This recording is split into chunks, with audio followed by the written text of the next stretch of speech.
Welcome, everyone, and congratulations on taking your first step toward mastering the fundamental principles that govern the laws of building a cash cow out of your network marketing business. Your featured speaker is one of the most powerful speakers and trainers in the network marketing industry. He has taught thousands of people, just like you, to create a picture of success and turn that picture into reality using the techniques and approaches you are about to learn. HOLTON is among the top 5 income earners in the company and was voted Man of the Year in 2002 and 2003 by his peers. He is a platinum executive and one of the top 10 distributors who serve on the Corporate Leadership Council. Take out a pen and notepad and prepare to learn from one of the best in the network marketing industry, Mr. HOLTON BUGGS.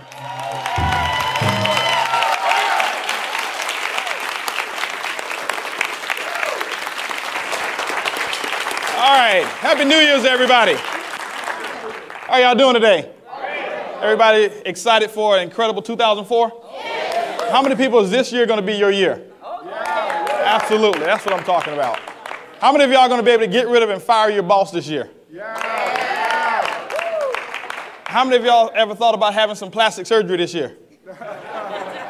All the ladies raised their hand. I'm not talking about that. I'm talking about taking out those credit cards and being able to cut those suckers in half. That's what I'm talking about, plastic surgery.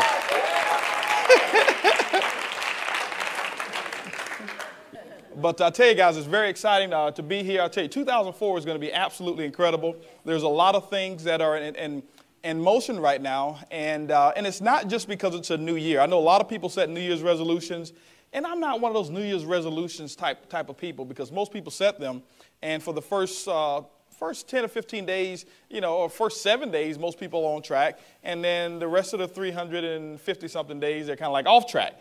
And but we're not going to do that this year. I don't believe in that. I just believe in making a decision. Whether it's at the beginning of the year, whether it's at the middle of the year, whenever it is time for you to make a decision to move on, that's when the decision actually starts. That's when you start to resolve to get the dreams and goals that you're looking for. This year is going to be absolutely incredible. There's a lot of things that we have in store this year that's just going to skyrocket your business. The thing that I'm most excited about is not only, like I say, the new year, but there's right now just a sense of momentum that's all around this business right now. I mean, the company is just growing like by leaps and bounds.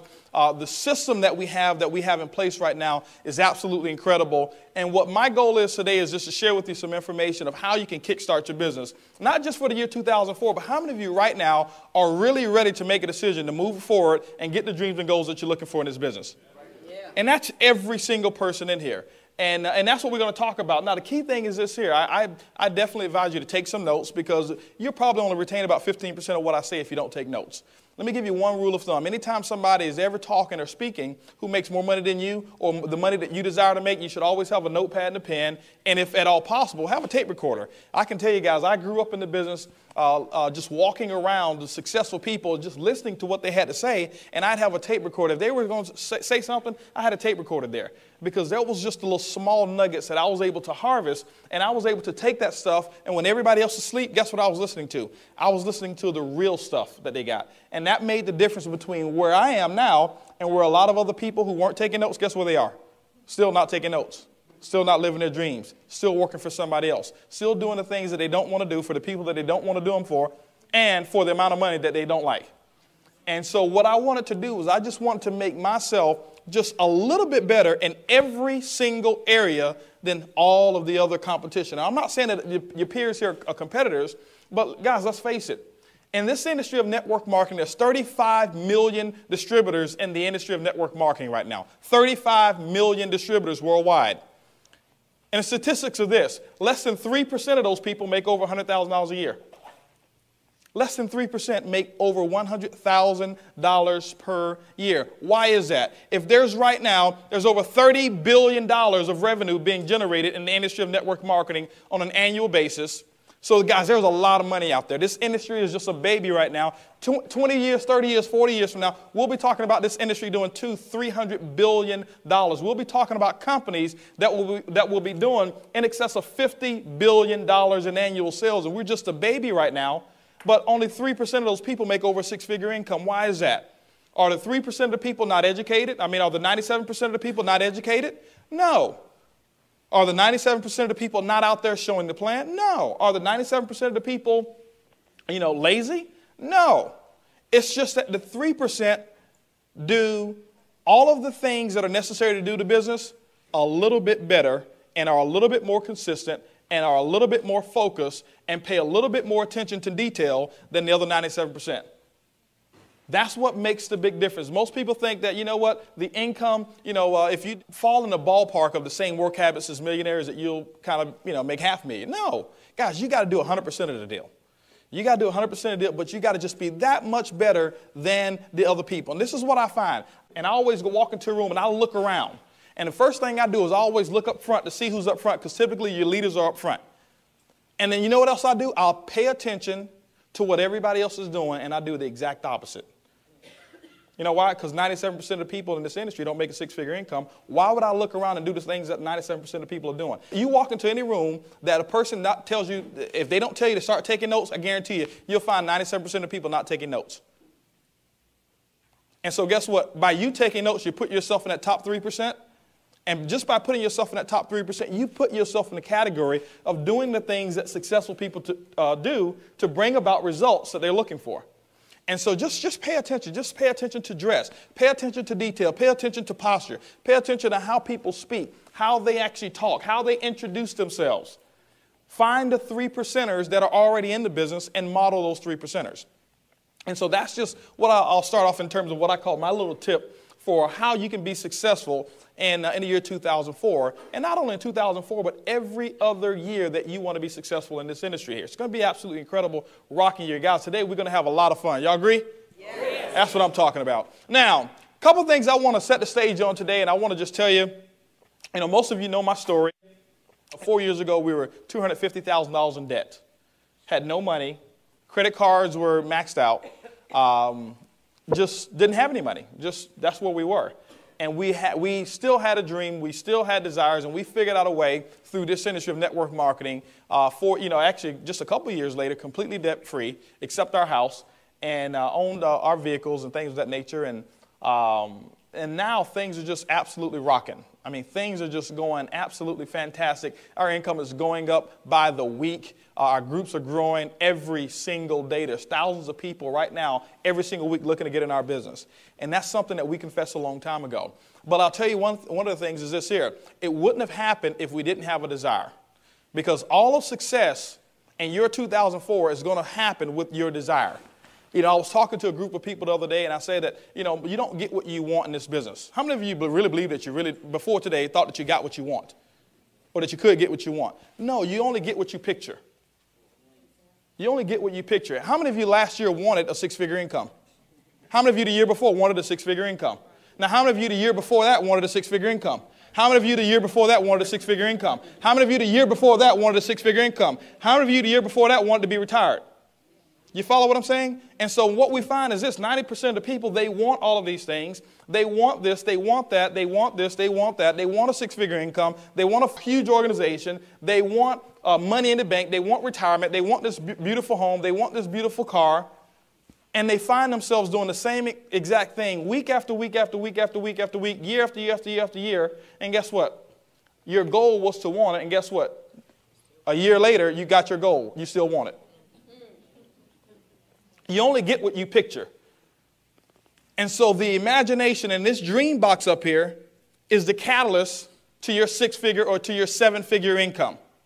Whatever it is that you want. I'm not here to guarantee your income, but this dream box up here, this machine up here, this multi-trillion-dollar computer is the catalyst to you getting the things in life that you want. And I find so many people, what they want to do is work on the technical aspect of the business, which is great. Technicalities and the knowledge, that's wonderful. But I'll tell you guys, if you can imagine it, if you can dream it, you can have it. Because when you start to dream it, when you start to imagine it, when you start to picture yourself having a six-figure income, when you start to picture yourself sitting at home at 10 o'clock in the morning instead of waking up to an alarm clock, when you start picturing yourself driving that car of your dreams or living in that home that you really want to live in, and you start picturing it, see, when you start to picture something, it happens almost every single minute, not every day, almost every single minute it's on your brain, subconsciously. And what happens is this, that subconscious mind, what it's going to do, it's going to find a way to make that reality come true. If you picture yourself not having success, if you picture yourself sick and tired of people not showing up, and I can find out what you picture by what you say. Oh, man, you know what, man, people not showing up, when I invite people. Well, we're going to talk about that process today and how you can get over that. I find people saying, you know what, people just not getting in. That's what they're picturing. See, you can't say something contradictory to what you picture, not consistently. And so you have to picture yourself having the success. You have to picture large numbers of people coming to your organization. You have to have a vivid picture of what it is that you really want. Now, how do we go ahead and what's the fuel to the business? The fuel to the business is your dream. It's how you're going to take that picture, what that picture is, and how you're going to manifest that picture into your material equivalent. That's what we're going to talk about just for a few minutes here, because that's the most important thing. And people hear me talk about it all the time. They hear me, man, he's on that dream tip again. Here he is dreaming. Man, I used to love coming to training, but every time he's going to make you dream, he's going to try to make you think you're successful. Duh. Isn't that the purpose of this day? I just want to know, how to pop an ad in the paper. I just want to know how to call this person, how to do that. Well, the how-to stuff is great, but I'll tell you this. When you have a dream, when you have a strong desire, you figure out all of that stuff, even without an upline, even without somebody directing you on what you need to do, because you have the desire strong enough. And so the first thing it is, if you want to be successful in this business, guys, is you have to develop several reasons why you want to build the business. The reason that some of us haven't moved along is because you don't have enough reasons why. And if you look at every area of the things that you do on a consistent basis, you have reasons why you do them. How many of you go to work consistently? Why? Because if you didn't go, they cut the paycheck. And if they cut the paycheck, you lose your house. If you lost your house, family matters wouldn't be so good. You lose your car if you didn't go. You lose your savings account. Your kids couldn't go to school. So you've got a lot of reasons why you consistently go to work and do things that you don't want to do. How many of you really right now, honestly, and this is not to bash your job, how many of you could find something else better to do with your 40 hours than to go and show up and warm a chair? Okay? Man, that's most of you. But there's a reason why you do it, and that's why you consistently do it. It's either out of fear or it's out of desire. Most people are motivated by fear of loss than the possibility of gain. We're motivated by fear of loss and the possibility of gain. And so what we've got to do, guys, is you got to find out what it is that you really want in this business. Decide what it is that you want. You have to make a decision. What is it that you want? And you have to dream it and you have to picture it every single minute of the day. I know this may sound kooky to some of you guys, and you may not have ever experienced this, but I'm just telling you, how I became successful. Remember, guys, 7 years I was in network marketing, never made any money. My biggest month was $500 in a month for 7 long years of network marketing. I never missed a meeting once, ever, in 7 years when I was in that first company. Ever. I never missed a meeting. If there was a meeting and I qualified, I was there. Did I have the money? No. But you know what? From the beginning, I pictured myself at the meetings, and so guess what? My picture made it possible for me to get there. Nothing ever came up. And guess what? I had the same experiences in my life that you have in your life, but I found a way not to ever miss a meeting. Now, did I make money? No, and I'm going to tell you why. I never made money because I never pictured myself making money. I'm trying to shortcut your success because it took me 7 long years to figure this out. And I used to hear the speakers on stage talk about developing a dream, developing a why. You have to have plenty of reasons why. And I understood that stuff, and it sounded real good. And I always attached my dream to what the speaker's dream was. Speakers always talking about freedom and all of this stuff. I didn't understand what freedom was. How can you understand something that nobody's ever experienced in your life? You can't understand what freedom is. But I said that I wanted it, but I couldn't picture freedom. I couldn't picture being a multimillionaire. I didn't know any. Didn't have any personal friends who were multimillionaires. I didn't know any of those people. For me, being a thousandaire was a great goal. Not a millionaire, a thousandaire. I just wanted to be a thousandaire. We had a couple $100 in the bank, I couldn't go from being a hundredaire to picturing being a millionaire. That's like right now, most of you can't picture yourselves being a billionaire. You can say it, but you can't picture it. Or most of you don't picture it because it's a big, big process to get from where you are to billions of dollars.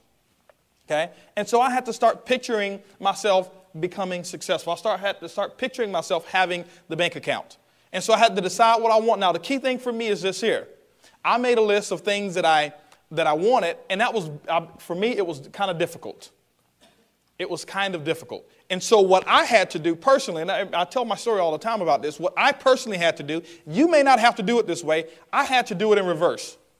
Because I had things in my life that I didn't want that income and network marketing would have eliminated, and so that became my motivation. Because, see, I couldn't get excited about a multi-million-dollar house. I lived in apartments all my life. We never even owned a house. We had a 2-bedroom house before that we rented, and I think the rent was maybe like $300 or $400 a month. I couldn't picture myself in that didn't motivate me. I couldn't picture myself in this beautiful car. That didn't motivate me. It just didn't. I couldn't picture millions of dollars in the bank. That didn't motivate me whatsoever. Freedom didn't motivate me. All of that stuff really didn't motivate me because I didn't know how it felt. I couldn't get the picture and get the emotions behind it. Because whatever it is that you picture, you must get the emotions behind it. And once you get the emotions behind it, that's how the picture becomes reality. So what I had to do is take what was emotional to me and turn it into some type of reality. You know what was emotional to me? And like I said, I had to do it in reverse. I didn't like working for somebody else. I knew how that felt. I didn't know how freedom felt, but I knew how it felt to work for somebody else 40 hours a week, 40 years, and retire on 40% of what you already couldn't live on. That to me was a no-no. That to me, I didn't like being under control of somebody else. I knew how it felt for my boss to say, you need to be here at 8 o'clock in the morning, Monday morning, and don't be 1 minute late. I knew how it felt to be degraded and have some other man tell me what I need to do with my time. I knew how it felt for them to tell me, hey, listen, you need to take a lunch break at 12 o'clock. How did they know I got hungry at 12? They didn't ask my permission, you know. No. I knew how that felt. I knew how it felt not to have enough money in the bank. Because there were so many things that my wife and I wanted to do, and guess what? We couldn't do them because I didn't have the money. I couldn't picture at that time what it felt like to have a whole lot of money in the bank, but I knew how it felt not to have money in the bank. I knew how it felt to have creditors call the house. Or I knew what it sounded like. You follow what I'm saying? And so all of those things that we had, so many people see us today and they think that we didn't have any of those issues. Guys, I'll tell you one thing. 4 years ago, I could have sat right there in the crowd. Nobody would have known who I was because you know what? Our situation was exactly reverse of what it is today. No big cars, no big house, none of that stuff. No money coming in, no money in the bank, no freedom, bondage. And I knew how that felt. I knew how it felt. Now, this is what I did know.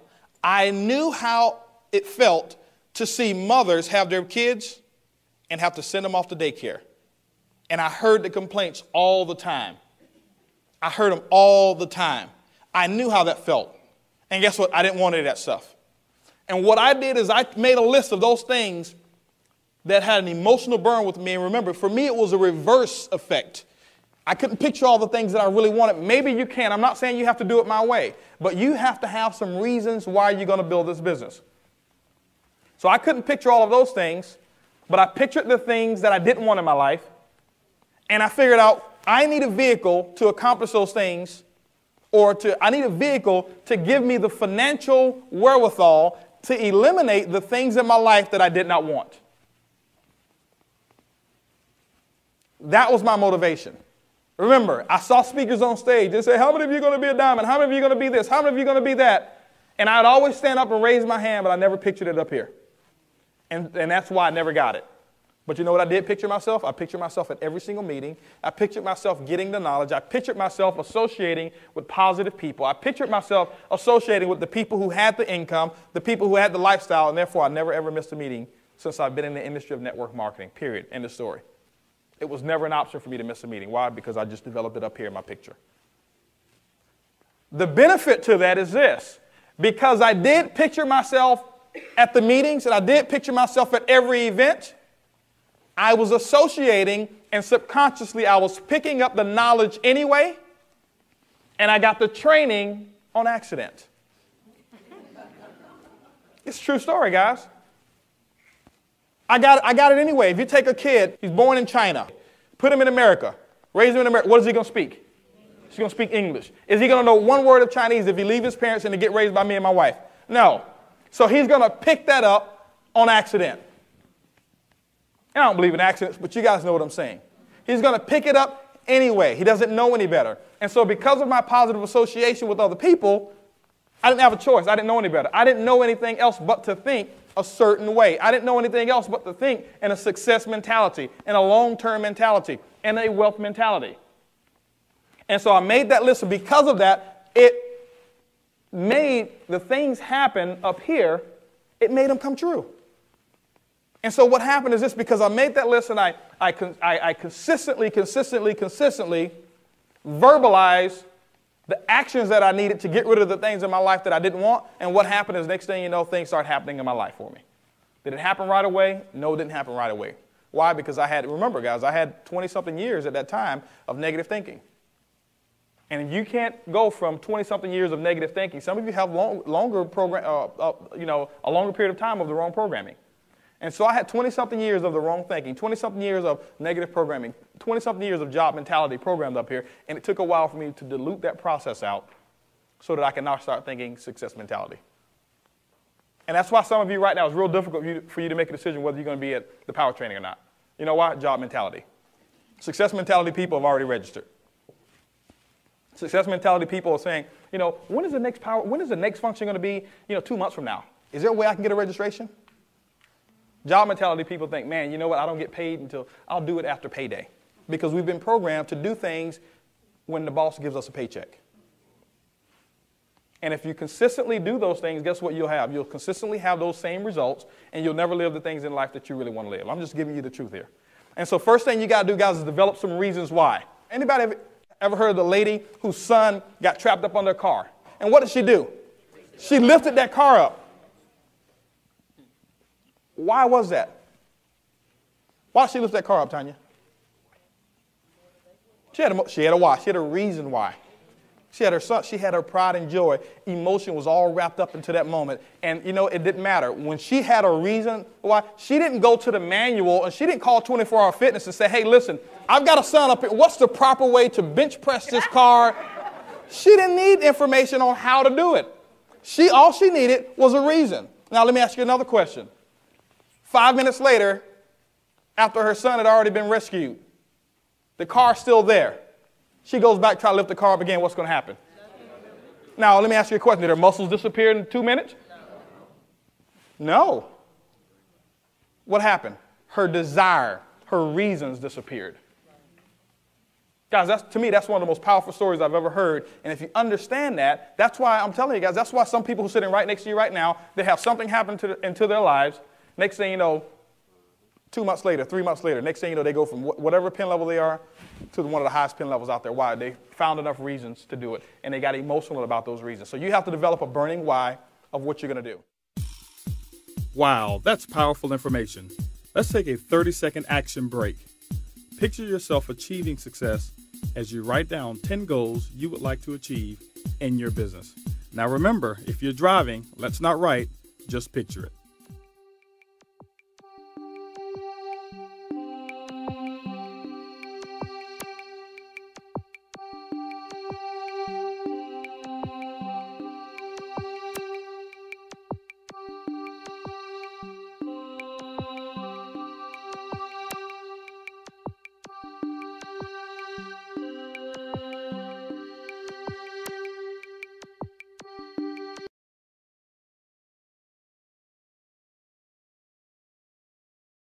Now that you've developed your why, let's talk about the second principle in turning your network marketing business into a cash cow.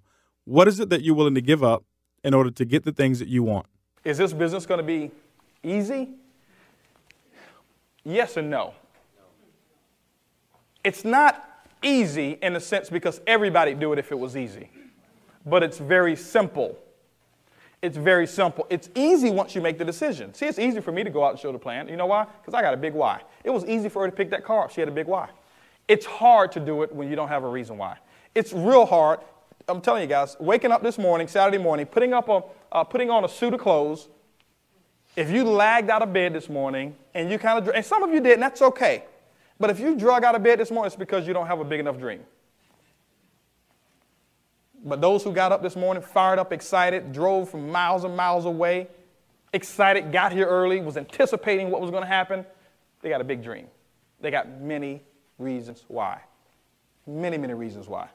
Same thing. If your son was here, this here was your son was staying at the hotel, your daughter was staying at the hotel, and you found out the hotel was on fire, are you going to drag out of bed?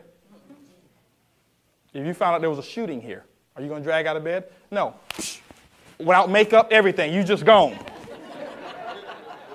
Why? You got reasons why, guys. I'm using those examples because I want to hit you where the emotion is, because I want you to really understand what it's really going to take for you to start doing the things. Because, see, I'm going to talk about the how-to.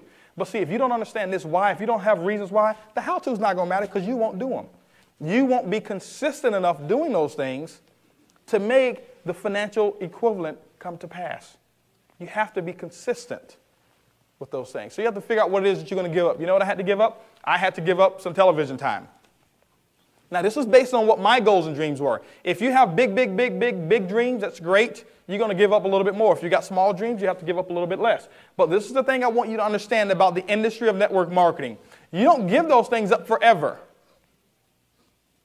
You give them up for a small time, for a short period of time. And what happens is this.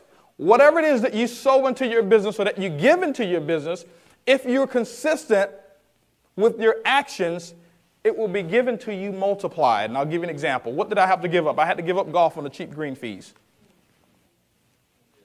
I could only afford to go over here to this particular golf course. It was a municipal course, and I walk. It'd be 180 degrees outside in Houston, humidity 200%, African hot outside, and I'm walking with some metal sticks on my back saying I'm trying to lose weight. The reason I was walking with golf clubs because I couldn't afford to purchase a cart. But I had to give up playing golf on weekends to work on my dream. I didn't give it up forever. I had to give up some television time because I watched a lot of TV. Am I saying television is bad? No. I'm saying it's bad for a person who's got a big dream temporarily. I had to give up a lot of social events that weren't so important to me. Most of those social events that I had to give up were things that I was doing just to pass time because I didn't have anything better to do anyway. I had to give up some association with some negative people. I had to give up that association with negative people. I had to give up or invest money into my business. Why? Because it is a business. I don't consider this network marketing. Most of you know that. It's a multi-billion-dollar industry right now, and your business can be a multi-million-dollar business, and it's going to take some type of finances to make it work. It's going to take some type of finances to make it work. And so for me, I had to give up and invest money into my business. I had to give up some travel, some, loose travel time. I know we had a couple vacations that we wanted to take, if you want to call them vacations, in the same state. Going to the same state, We're going to Austin. But I had to give up some of those things. Why? Because sometimes they called events and they called big meetings and they called trainings on the days that we were going to plan that particular vacation. And guess what? In the beginning, it was uncomfortable. And then when they set the date, I may set that date and I say, hey, I'm going to be at that training, anyway. And so I gave up a lot of those small things. Now, this is what happened. Because I gave those things up and I worked the business consistently. Now, let me share something with you. Don't give the stuff up if you're not going to work the business. Just because you give a sacrifice, just because you give something up doesn't mean that it's just going to come back to you anyway. You have to give it up and you have to work. When a farmer goes out and sows some seeds, he doesn't just throw some seeds out there and say, hey, I'll see y'all in about 6 months and I better have about, 50 acres of corn out here.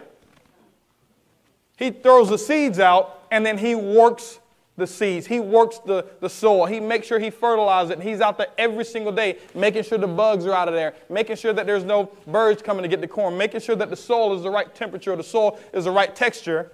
And he's out there working. And then guess what? 90 days later, he sees his harvest come.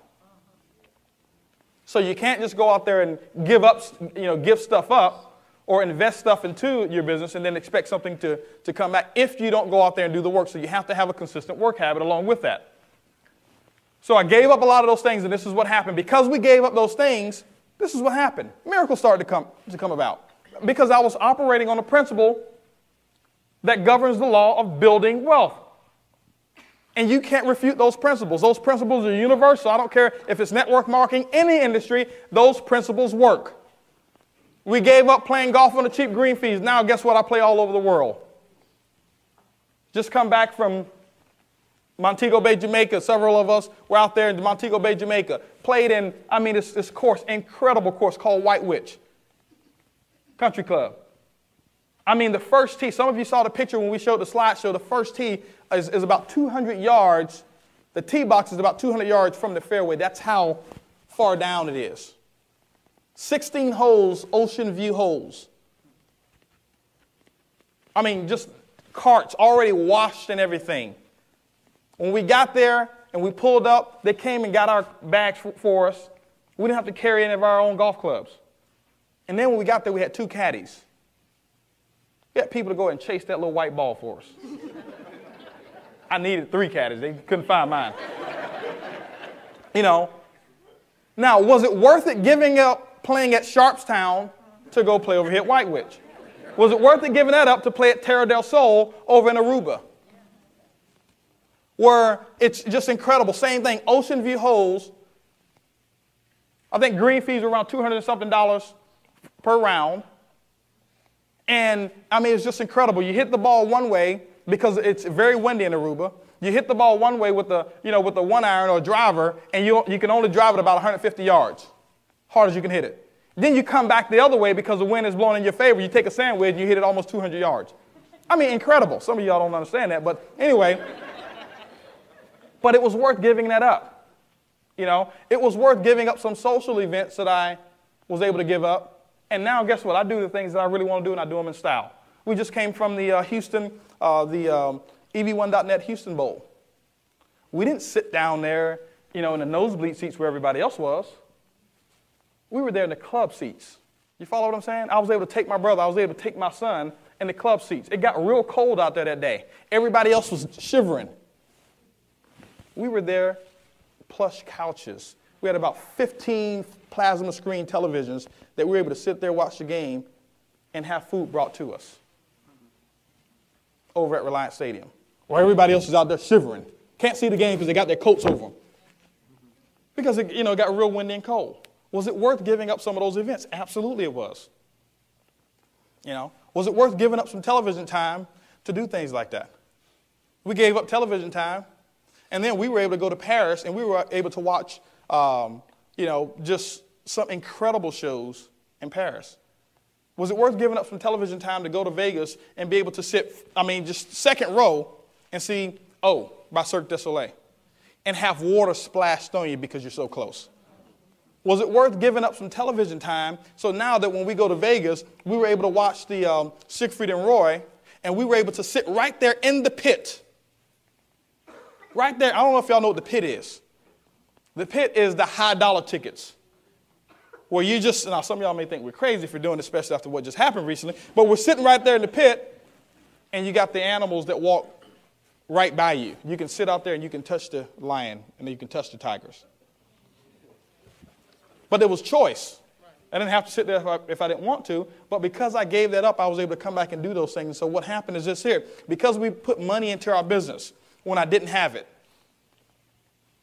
Not that I took my savings. No. I just was smart about my business. I put into my business, and because I put into my business, what happens is it starts coming back to me tenfold. Guys, that's a principle, and you can't refute it. I put money into my business, and then I worked the business, and next thing you know, guess what happened? It came back tenfold. It came back 100-fold. It came back 1,000-fold. And now it's just coming in, and it's just coming in, it's just coming in, it's just coming in. And sometimes it comes into a point that you don't even know what to do with it all. But we found out what to do with it, okay? Just want to let y'all know. We got plenty of reasons why, okay? You follow what I'm saying? So you got to give up those things, some of the things temporarily right now so that you can have the lifestyle that you want. We had to give up, like I said, just negative association with people. And now, guys, we got friends. And for Christmas, guys, we got so many cards and baskets and just things that came to our house. It was like the 12 days of Christmas, before Christmas. And those things just came and it was because people just care. People like the contribution that we've sown into their life. And so what happens is some of that stuff starts coming back to us. And we can pick up the phone right now. We can call a friend and say, hey, listen, let's go over here to New York, or let's go here and let's do that. We had to give up a lot of little small things and you know, that we couldn't afford to do. And now just the lifestyle is just up there. My wife now, she gets her hair done in Dallas. She caught a flight 2 days ago to fly to Dallas to get her hair done. Why? Because she wants to. You follow what I'm saying? Just do what you want to do. See, that's removing the lid. That's removing the box. Now, guess what? Before, she used to do her own hair because we couldn't afford to get it done because we had to put the money into the business.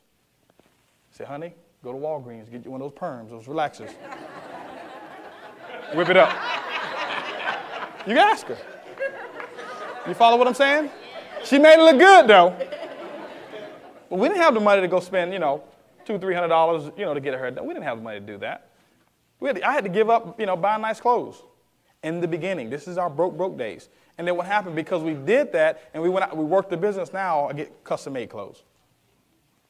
And I buy things that you'll never see on anybody else. You follow what I'm saying? But 4 years ago, guess where we were? In a worse financial situation than 98% of you. It didn't take 4 years to get here either. I'm just telling the story now. You follow me? And so that's the key thing. Decide what you want. Decide what you're willing to give up. Success and freedom is not easy.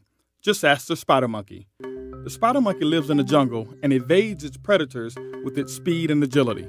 Hunters, however, have figured out the secret to catching spider monkeys.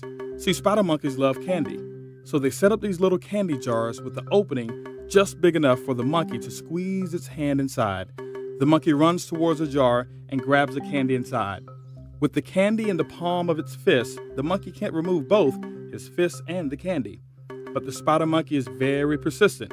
He continues to pull as the hunter walks up and put a rope around his neck. See, the moral of the story is the spider monkey is so focused on the present that he won't let go of the little bit that he's got to get his freedom.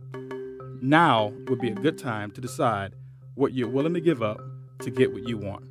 Let's take a 30-second action break and write those things down.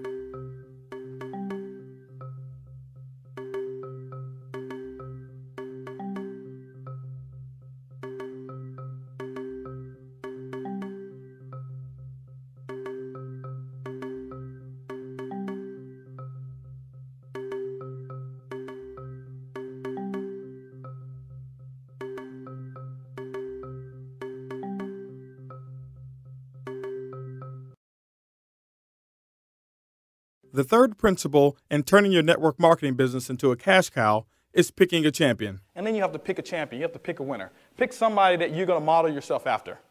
Who is it that you are being mentored by? Pick a mentor and associate with positive, successful people who are doing the things in life that you want to do. Does that mean you have to stop being friends with your friends? I'm not saying that. Temporarily, you may have to give them limited access. I'm serious. That's what I have to do. I mean, how can you build an organization of positive, excited people when you're at home with your beer drinking buddies and all you do is tell dirty jokes and all kind of stuff and talk about what's not going to happen? That can't happen. And so I had to give limited access. Some of my golfing buddies, I just chose not to play golf with those guys anymore because it just wasn't a positive atmosphere for me to picture the dreams that I really wanted. It wasn't the atmosphere that I needed to be able to picture myself having the financial wherewithal to eliminate the things in my life that I didn't want so that I could have the things in my life that I did want. So there were some things that I had to eliminate. But associate with positive people. Guys, if you've got a support team or support line or an upline of people that's working with you, and everybody in here, I don't care which line, I don't care what group you're in, everybody in here, you've got an organization of somebody who's successful in this business because everybody in here, your upline leads at least up to Brad Hager. And he's the person who's put the system together. So why couldn't you be successful? Why couldn't you be successful? He's done a phenomenal job at putting this whole entire deal together. But guess what? In the beginning, he had to picture it. He had to picture it being done. If you ever heard that CD from 35 to 312, he pictured this day coming before he had $1 in commission checks from this company. He pictured this day coming. You follow what I'm saying? And so everybody in here, you're very fortunate to be able to have an upline or somebody who can help you get to where you want to go. So you have to associate with that person. Now that you've developed your why, you've decided what you're willing to give up to get the things that you want, the third requirement in turning your business into a cash cow is picking a champion. My grandfather always told me, son, if you want to become successful in life, find somebody who's done what you want to do and duplicate what they've done. If you're brand new in this business, get with the person who sponsored you and tell them to introduce you to 5 successful people in your support. Principle number 4 in turning your network marketing business into a cash cow is plan your work and work your plan. Last thing you must do is you have to plan your work and work your plan. I'm not going to go into how to set goals and things of that nature. That's what your support line is for. That's what your upline is for. But you want to plan your work and work your plan. Well, what do I mean by plan your work and work your plan? Obviously, most of you have goals. Now remember, goals and dreams are different. Dreams are the material equivalent or the spiritual or the emotional or personal things that you want to receive from accomplishing your goal. So don't get dreams and goals confused. The dreams are the tangibles. Those are the things that you guys want to get, that you want to have. The goals are the marking points or the checkpoints along the way to see whether or not you're on target for getting the dreams and goals that you want. So you get with their support line and you figure out what it is that let them know what your dream is. The thing I'll tell you is this, guys. If your upline or support line doesn't know what your dream or goal is, your dream and your goal, then it's going to be a very, very difficult road for you to get there. Because typically, see, the reason that they are your upline and that you're working with them is because they've already done what you're trying to do. So if they've done what you're trying to do, let's say, for example, I want to leave here from Houston, and I've never driven to Waco, Texas. Who in here has driven to Waco, Texas? Now let me ask you a question. Willie's never driven to Waco, so should I go and ask Willie, how should I drive to Waco? No. What should I expect along the way? Any any speed traps or anything? Is there going to be a lot of construction going on? No, I shouldn't go to Willie. Does that mean that Willie's not competent? No, he's just not competent for me to accomplish my goal and for me to get my dream, which is to get to Waco, Texas. But Ronnie has. I should be in communication with Ronnie. Ronnie, hey, listen, this is where I want to go. And Ronnie's going to lay out a plan. Okay, well, this is what you need to do. You're going to probably need about 2 tanks of gas. You're going to need this. You're going to need that. Over here, about 20 miles from here, you may want to take this detour because they're working on the roads there, and you're going to come into a bottleneck. Traffic's going to be real bad. You follow what I'm saying? Now, what Willie can do is Willie can get up and theoretically tell me how to get there. Well, I know Waco's over here in this area. You just take 45, such and such and such. And see, that's a theory. And so it may take a little longer for me to get there with his theory than with his experience. And see, most of us are getting advice, theoretical advice. And you're getting advice on this business from people who are not even in. It's called sometimes spouse. Honey, there's a power training. I don't think you need to go there. Oh, okay, I won't go. And she's just as broke as you. I'm telling you guys, I'm not being negative here. I didn't listen to my wife when if she was telling me don't go to an event. Remember, I used to bank with her. I knew what her bank balance was. And I don't take advice from broke people. And she was broke. And the same thing, she shouldn't have taken negative advice from me. I was broke. You follow what I'm saying? And I'm not coming down on husbands and wives, but guys, I'll tell you, sometimes that's the biggest dream stealer. Man, you've already been to 3 of those things, and I hadn't seen an increase in your income. Well, you are right. But they'll never say, it's mighty funny. You've been working for 20 years, and we still don't have our dreams and goals. You need to quit.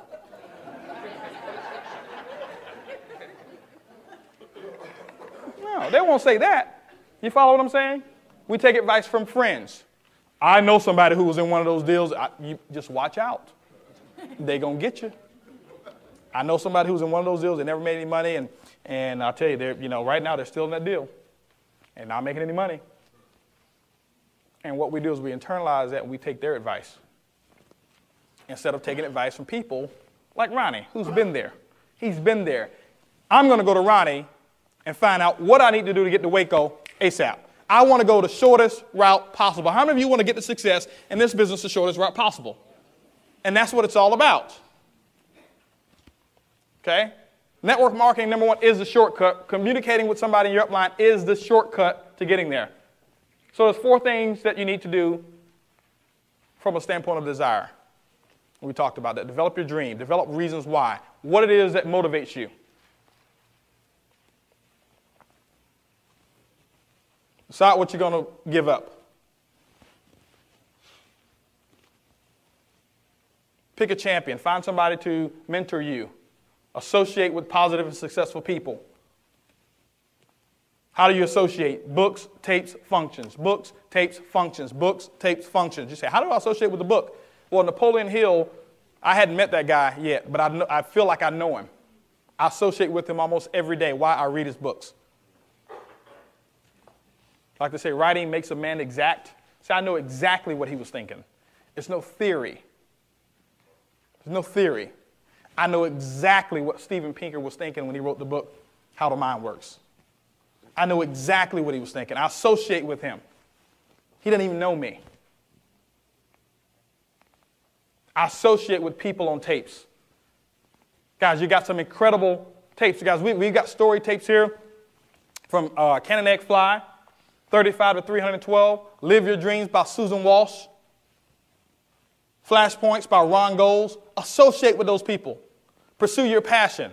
Lisa Head, Take Charge of Your Life, Mark Scarvin. Why wouldn't you want to associate? These are the successful people in your organization, in your company.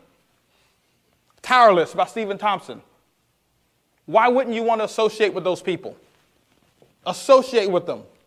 That's what, in my opinion, that's what you should be listening to. You got to Eat the Crust First by my wife and myself.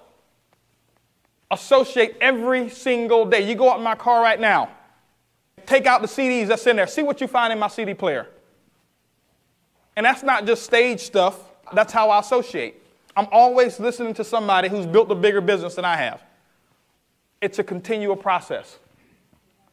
And so, guys, we've got through chapter 1.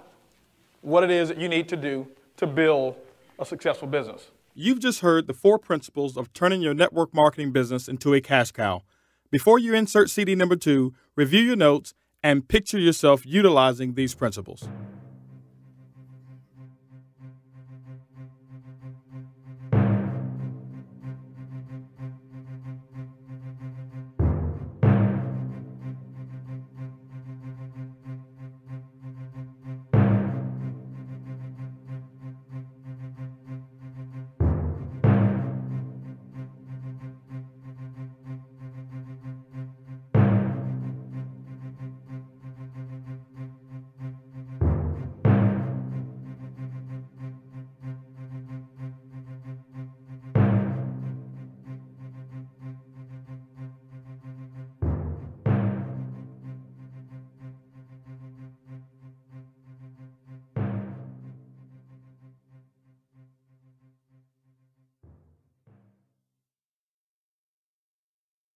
While the techniques and approaches suggested here have worked for others, no one can guarantee that they will work for you.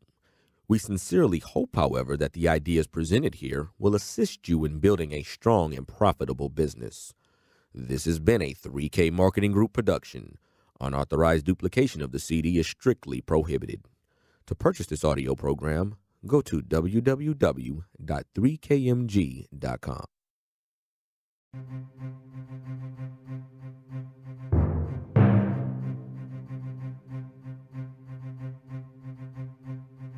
Now what we want to go ahead and get into is we're going to get into a little bit of some how-to stuff, some very important foundational basic stuff that everybody needs to build a successful network marketing organization. In any business that you build, there are essential materials or essential monies or finances or assets or whatever it is that you actually need to make that business thrive and to make that business move forward and to make that business grow. Typically, when starting a business, it takes what? Money. Am I right? It takes a lot of money. Capital in traditional business is typically the fuel or the engine behind a business becoming successful when that capital is associated with a person who has a big dream and that person who understands exactly what they are about to do. I don't care how much money you have. If you give it to a fool, you'll just have a rich fool, temporary, and then your business will go out of business soon. So money is just not the only part of becoming successful in any traditional business. What money is the resources. How many of you in here started a traditional business before? Raise your hands if you owned a business. Carolyn, what type of business was it that you own or do you own now? Custom picture framing. Custom picture framing. I'm very familiar with that business. There was equipment and machinery that you needed. Inventory that you needed. Now, depending on how large your business was, typically most people can't do it from the home if they do a lot of wholesale business. Or if they have a retail business, they don't do it from their home, typically. Maybe employees that was needed. Maybe lines of credit that was needed. And let me ask you a question. From your initial investment of getting that business started, did you break even your first month? No. No, she says. No. Second month? Not even your third month? No. Anybody else started a business? What type of business was it? Transportation, service maintenance prevention for Alamo and Enterprise out of the airport. That business. But it costs money to get started, am I right? Yes. Did you break even your first month? No. Second month? 4 years later. 4 years later, broke even. Why didn't you quit? 9/11 bankruptcy. They filed bankruptcy. They no longer needed me as an outside vendor. So he didn't quit, they quit on him. Right. 4 years later, it took him to earn his first dollar of profit. Anybody else start a business? Raven, what type of business was it? Cosmetic. Cosmetic business. Supplies you had to buy? Oh, yeah. Lots of Advertising? advertisement, inventory. Inventory? I bet you broke even your first month, didn't you? She didn't break even. She didn't break even. And some people get involved in network marketing and they don't break even their first month. Oh, it doesn't work. Tell Leslie that for 4 years. A couple of years probably. I don't know how many years. Anybody else start a business? Anybody took longer than 5 years to break even? Harold in the back. Ronnie? How long, Ronnie? 7 years. Tony? Still recouping. How long has it been, Tony? 10 strong. 10 years. And you didn't quit? No, he didn't quit. You follow? Now, am I saying it's going to take that long to start making a profit? No. Guys, you can get started in this business for, network marketing for as little as possible. And you can make your money back immediately. I know people, including myself, who got their initial outlay of cash that they put into this business. And I got started at the highest level. And we got our money back in the first day. Okay? We had earned the money back in the first day. Actually didn't receive that check the first day, but we had done the work to earn our money back our first day. And I've helped several people to do that. A lot of people to do that. Okay? And so when you look at this business here, guys, it's incredible. Now let's talk about that for a second. See, that's traditional business, what I just gave you an example of. Taking years and years and years and years and years. This is why people don't quit those businesses. This is why. Because they see cash coming in. It's not profit, but they see cash coming in, and psychologically they think the business is working. They're not making any profits, but cash is coming in. If that was the case, you might as well go and work for a bank. Be a bank teller. You're counting cash all day long. I mean, just shoveling that cash, you know. Here you go, here you go, here you go, and walk out feeling rich. You know, you should get in business to make a profit. And that's why people don't quit, because cash is coming in, cash is coming in. What they're thinking is this. They're thinking that because cash is coming in, someday I am going to turn a profit. And they stay in the business, and they stay in the business, and they stay in the business, and I guess what? I applaud those people, because that's a principle that works. And if it wasn't for those people, our country wouldn't be what it is today. Because it's the entrepreneurs that have laid the foundation and laid the groundwork for most of you in here who have jobs. If it wasn't for those people, 99% of you wouldn't have jobs. I think jobs are great temporarily, while you're working on your picture, while you're working on your dream. Now, how does that relate to network marketing? In network marketing, you don't need a lot of money. This thing I love about this business, you don't need money. There's billions and billions of dollars of resources out there that you get access to for free. It's called people. People. See, people are the resources in this business window. See, to me, a window coming into my business is worth more than the bank loaning me $20,000. It's worth more than the bank loaning me $100,000. It's worth more than somebody giving me $100,000. If you understand what I'm saying. And so people are the resources. Now let me ask you a question. When the last time you saw people stop being born? Is there a decline in the birth rate right now? No. That means that people are being born faster than money is being printed. So which is more important, people or the money? Exactly. Now, so if there's people being born faster than money is being printed, and there's more people out there than there is money, which should you pursue? Should you pursue a business that requires a lot of money, or should you pursue a business that has unlimited resources, unlimited people, born all the time, and there's millions of people out there right now who are looking for an opportunity, and if that wasn't the case, you wouldn't be in this room today. And so sometimes we're chasing the wrong thing and we have the wrong picture. So what we're going to talk about right now is list building and how to invite. This is one of my favorite skills to teach. When I mastered the art of contacting and inviting, my income quadrupled in less than 6 months. Pay close attention and continue practicing these approaches until you have mastered them. Building a list and how to invite. People are the raw materials. They're the resources. Some of you got involved in the business because we have a great cold market program. That is incredible. That is what we call fuel to the fire. That is called putting your business on steroids. That is called growing it faster when you have a warm market built. What I have found is this. I have found, in my experience, the people in my organization have grown the fastest when they've built their warm market first, and then they start adding cold market or our ad program to it. Does that mean you can't grow fast if you start just with cold market or the ad program? No, it doesn't mean that at all. I'm just giving you what my experience has been and what I teach to people in our organization. Now, if people are the raw materials, people are the resources, and there's unlimited number of people, and typically in traditional business, the more successful your business comes, the more what you need? Money. The bigger it becomes, the more money you need. The bigger it becomes, the more money you need. The bigger it becomes, the more money you borrow. The bigger it becomes, the more money you borrow. The bigger it becomes, the more debt you're in. That works the same in this business here. The bigger your business becomes, the more people your business will bring in. The bigger your business becomes, the more profits you will make as well in this business without the debt load. That's what I'm telling you guys. When you sit down and think about this from a business standpoint, get the emotions and the feelings all out of it.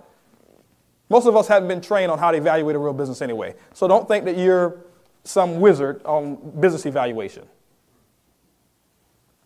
Get that out of it and just look at it. Millions of dollars over here. A couple hundred to $1,000 over here. Expenses over here can be in the tens of thousands per month, with income being negative, no income, no profit. Expenses over here, $100, $200 max, somewhere around there. And profits can be in the 6-figure and even in the 7 figures, and not take 10 years to get there. You follow what I'm saying? When you look at it from that standpoint. No inventory requirements, no leases, no employees. I mean, on this hand over here. On the other hand, leases, inventory, employees, workman's comp, insurance, other stuff. No money, no profits, no time. It's consuming all of your time. Over here, part-time, a lot of money. Unlimited resources. You can build it as big as you can picture it. Here, you're basically almost limited. Competition will crush you if you don't have enough resources. Over here, the only competitor is your ability to imagine how big you want it. The only competitor that you have is you. Nobody else, there's nobody else who's tried to stop me from sponsoring people. No other company out there is concerned about my success in this business and going to try to stop me from building a large organization. You know why? They understand that people are being born faster than money is being printed. That's why there's no such thing as saturation in network marketing. The largest organization in the world is Christianity. It's not saturated, and it's been around for several thousand years. Do you think that network marketing will be saturated? No. You follow what I'm saying? That's a myth. And so now this is what we do here. If you want to have a large business in traditional, you want to start off with a lot of capital. If you want to have a large business in network marketing, start out with what? A lot of people or a lot of prospects. And so I'm going to talk to you right now about how to build a list. First of all, when you're building a list, understand that your list will someday turn into the physical equivalent monetary value that you're really looking for. So build a list big, build a list strong. There's several reasons to build a big list. Not only because you'll make a lot of money, but building a big list allows you to have what we call posture, and I'll talk about that in a second. So I tell people this. Start off at least with a list of 100 people. Some of you are afraid because we have a cold market program. You want to tell people, oh, don't build a list. Don't have to worry about that. No, guys, build a list. Do you want to build a big business? Yes. If you were having a party and you had $1 million budget that I was donating or Brad was donating to you to have a party, would there be more than 100 people on the invitation list? Absolutely. Well, if you're going to build $1 million income that comes in every single year instead of a party that you don't make any money from whatsoever to impress people you didn't like in the first place, to come to somewhere to spend up all your money, why wouldn't you build a list of a bigger than 100 people to build $1 million income? And then you don't need Brad and my money. You throw your own party. You follow what I'm saying? Build a list. Don't prejudge people. Don't you make the decision for whether or not they can get started in the business. When we build that list, you make that list long and strong. Just write down names arbitrarily. Whoever's name comes to your mind, write down their names. There's memory joggers that you can do. If you want to build a list. Now, this is for the people who really want to make it happen. Those people that really don't want to make it happen, you'll take notes on this and you'll leave out of here and you won't do it. And your list will remain 15 people. Everybody in here, I can tell you right now, if it came down to the wire, you can put a list of 500 people on the list. And you can do it probably in less than 2 hours. If the dream was big enough. Go to the Mercedes-Benz dealership.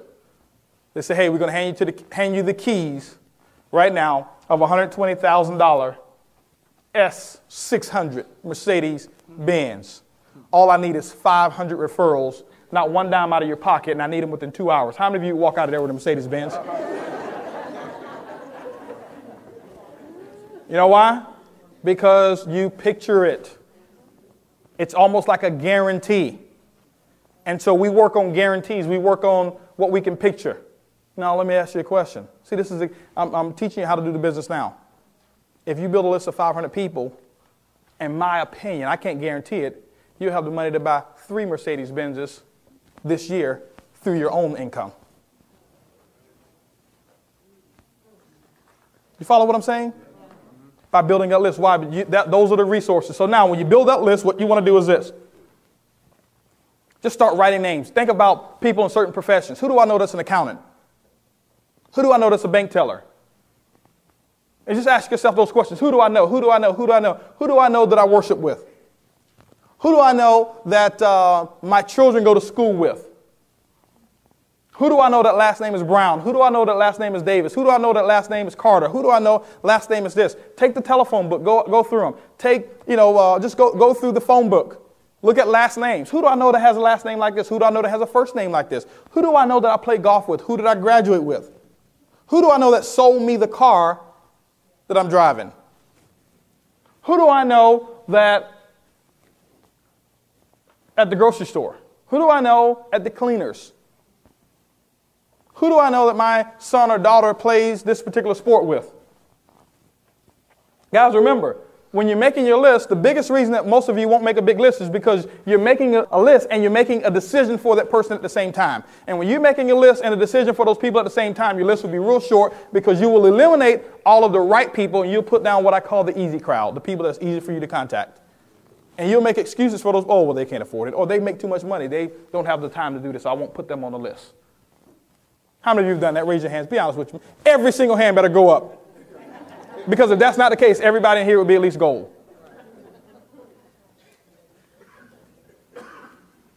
You follow what I'm saying? There's people right now that I've done it. I know you've done it. I've done it. You follow what I'm saying? And so you have to not prejudge those people. Build that list of names. That list of names can be, to me, it's worth gold. I tell people, you're sitting on millions of dollars right now. All you've got to do is put them on a piece of paper and let them go through the process. Wow, this is powerful information. Your list could be worth a fortune. Why don't we stop the CD right now, take out a pen and a piece of paper, and let's build a prospecting list of at least 100 people. Now remember, don't start the CD again until... After you build that list, you're not prejudging those people. What I recommend you do is categorize your list of people. Make a list of people at a distance. So you should have two types of lists. You should have people that are local. That means within a 3-hour drive. That's local.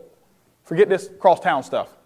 When I was in network marketing, anybody was in 3-4 hours, we go show the plan to them for a one-on-one. A one-on-one. And we go across town here in Houston, 45 miles, and we're like, man, I got to go way over there to show them the plan. I'll just put them on the website. Now, I'm not saying you can't do that. You know, network marketing in this industry here and technology has made it a lot simpler for us to process more people. But I'm talking about your initial list. Guys, when you handle your initial list properly, you can set yourself up to be financially independent, in my opinion. Okay. You have that list of people.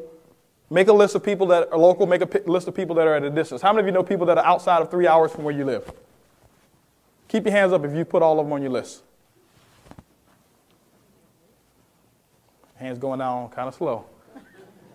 I'm going to be the last liar. Okay, good. We got 2 people here that have put all of them on their list. Okay? And so, guys, I mean, you know people, why not have let me share something with you. Why not have a business outside of where you live? Guys, if we got 22 powertrains that's coming up. Wouldn't it be awesome to have people in your group at all 22 of them getting trained by somebody else other than you? See, that's what smart business people think of. You got 22 people, 22 different power trainings that's going to take place by people who are making 6 figures or more in this business. It would be incredible. And my goal is to fill up and have more people at any power training than anybody else in the organization, in the company. You follow what I'm saying? And so guess what? All of you know people right now outside of this area. This is the key thing that you don't understand. The people that you know outside of this area know other people in areas that you don't know. That's why the income and the resources are unlimited in this business. So now you build that list. You make that list long. You make that list strong. You don't prejudge. You make a local list. You make a long distance list. Then this is what you want to do. You want to categorize it in 4 different categories. Categorize your list in 4 different categories. If I had a board, I'd draw it out for you up here. I call it a 4 checker. The 4 checks. And what I do is this. By each person's name, I'm going to have 4 little boxes next to their name. And what I'm going to do is I'm going to categorize those people. Well, what do you mean categorize them? I'm going to say, okay, does this person right here, do they have influence? Do they work in an atmosphere where they have influence with people? Now, let me share something with you. You say, well, that may not be so important. I want you to look at the top income earners in this company. Look at Brad. Look at Susan. Look at Ron. Brad Hager was in sales before he got started in this industry. Did he have influence with people? Absolutely. Susan Walsh, hairdresser. Did she meet people and have influence with them? Yeah. Absolutely. Ron Goles, advertising. He owned his own advertising firm. Did he have influence with people? A whole bunch of influence with people. People with influence is very important to have on your list. That's why I say a window on my list is worth more than a company giving me $100,000. I'm going to show you how to turn that asset, or the monetary equivalent of $100,000. Now, do they have influence? Is this person a self-starter? How many of y'all think Brad's a self-starter? Or how many of y'all think Brad needs help? You know, his upline had to call him. Hey, man, you call your people yet? You coming to the meeting? Coming to the business briefing? Coming to training? No, he's a self-starter. How many of y'all think that, Brad had to call Susan all the time and say, hey, Susan, listen, there's a power training. You need to get registered for it. Or is she a self-starter? She's a self-starter. She was a self-starter before she started making all this money. That's why she made it in a shorter period of time than other people, because you have to unlearn being not a self-starter, and you have to now learn to become a self-starter, and then your income comes. You don't just go from where you are to income. You have to go through a process of change. So I want to start with those people who have those type of characteristics. Now, third is this person coachable, teachable, and trainable? Now, if they have an ego that's out of whack, typically I don't even like them. I don't even want them on my list. But I'll put them on there anyway. They may go out and lead me to somebody else who doesn't have an ego, and they'll quit, and I'll be able to build and work with those people. It's already happened in my business before as well. So for some reason, those people just find a way to weed themselves out. Now, is this person a self-starter? Does this person have influence? Are they teachable, coachable, and trainable? And the fourth check is, are they financially able to get started in the business today? And there's several different levels that a person can get started. Now, if they're not financially able, do you take them off your list? No. What I'm saying is now you have 4 different categories of people. And what I do is I take that list and I go down that list and I put check marks by each person's name. Does this person have influence? Yes. Is this person right here self-starter? Yes. This person coachable, teachable, and trainable? Yeah. This person financially able to get started in the business? From my opinion, yes. Is a 4 checker. And now what you'll find is this here. Out of a list of 100 people, typically, remember, you associate with people who are like you. And what you do is this here. If your self-image can handle it, have somebody else like your upline evaluate whether you're a 4 checker, 3 checker, or 2 checker, and it's okay. Typically, that's the largest percentage of people that you're going to have on your list. Now, you take that list of people that you've got, and you get with your support member, your support team, your upline. Here are my list of resources. Here's my multi-million-dollar business, the foundation for my multi-million-dollar business. So you've got that list. You made it long. You're not prejudging people. You're not making a decision beforehand on whether they can build a business or not. They're making that decision themselves. You've categorized them. You got a local list. You got a long-distance list. And now you are ready to get started. See, you're focused now. You got to listen. You're focused. You got purpose. Don't put names on the list just because somebody said it. Put names on the list with a purpose. Now what your purpose is to sift and sort through that list, and we're going to talk about how to invite the invitation process. This is getting more exciting by the minute. Now's the perfect time to categorize the first 20 people. You've got your list. Your list is long. Your list is strong. A lot of resources. See, the other reason for that big list, remember I talked about posture? Posture simply means this, that you don't care whether or not they get involved in your business when you have a big list. You got a small list, you care. And they know it. And that's why they don't get in. When people know that you care about whether or not they're going to get started, they don't get started. When people know that you don't care whether or not that they get started because you're going to find somebody else, they want to know a little bit more and they get started. Guys, I'm giving you, if you understand these basics here, this right here is what I learned and I became a master at. Over and over and over and over and over again, over and over and over and over and over again, I became a master at learning these basic principles and foundational things in the industry of network marketing. And that's what ultimately led to my success. When I was hooked up with the right mentorship, when I was hooked up with the right coaches and the people and the right system that we had in place. So now you got a big list. You don't care whether or not they get involved. And what you want to do is this. With that list of people, you want to process that list of people in the shortest amount of time possible. Why? You build up momentum, and I always give an equation. P equals MV. Momentum equals mass times velocity. The bigger the list of names and the faster you go through them equals the bigger the momentum that you'll have in your business. You wonder why you see people who get involved in the business, next thing you know, they go from 0 to silver in the first 30 days, or they go from 0 to gold in the first 60 days or the first 90 days. It's because they had a big list of people that they put through a process in a very short period of time, and their group did the exact same thing. Remember, your group will typically duplicate 20% of what you do right and around 80% of what you do wrong. And all you need is 20% of the people in your group. If you're doing it right, building a big list of names, going through them in a short period of time, you only need 20% of the people to do the same thing with you. And now that's what we call momentum. You don't have momentum by yourself. You have momentum by developing proper work habits and having a few people duplicate the exact same thing that you're doing. Your whole group won't do it. I don't expect 80% of people to do what I'm talking about today. I'm looking for 5 people to do what I'm talking about today. Just 5. And I'm not going to pick who you are. Just 5. 5 people, and we can create momentum with 5 people doing and mastering these fundamentals that I'm talking about. Just 5%. 5. So now you've got your group, you've got your, because cream will always rise to the top. They'll watch and see what you're doing, and they're like, man, he's processing a lot of people. Every time I call him, he says he's meeting with somebody. Every time I call him, he says he's showing the plan. And guess what? The 5%ers, or that 20% of the people in your group, they're going to duplicate what you're doing. They're going to say, man, he's gone all the time. Well, maybe I need to be out showing the plan. And guess what? They'll do it. And now you've got so much activity going on in a short period of time, your business doesn't have a choice but to explode because you're putting so many people through the process.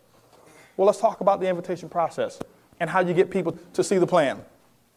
You guys have seen us do the baseball diamond. I'm not going to talk about warm market right now, the warm market process, but I want to talk about the invitation process because this is very important. Most of you right now, what you do is you throw away hundreds of thousands of dollars or millions of dollars every single day by how you get on the phone and you improperly invite people to see the opportunity.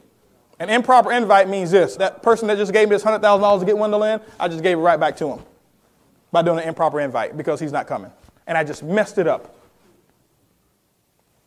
I messed it up. Remember, this is my philosophy here. Every person that I sponsor in the business is not one person.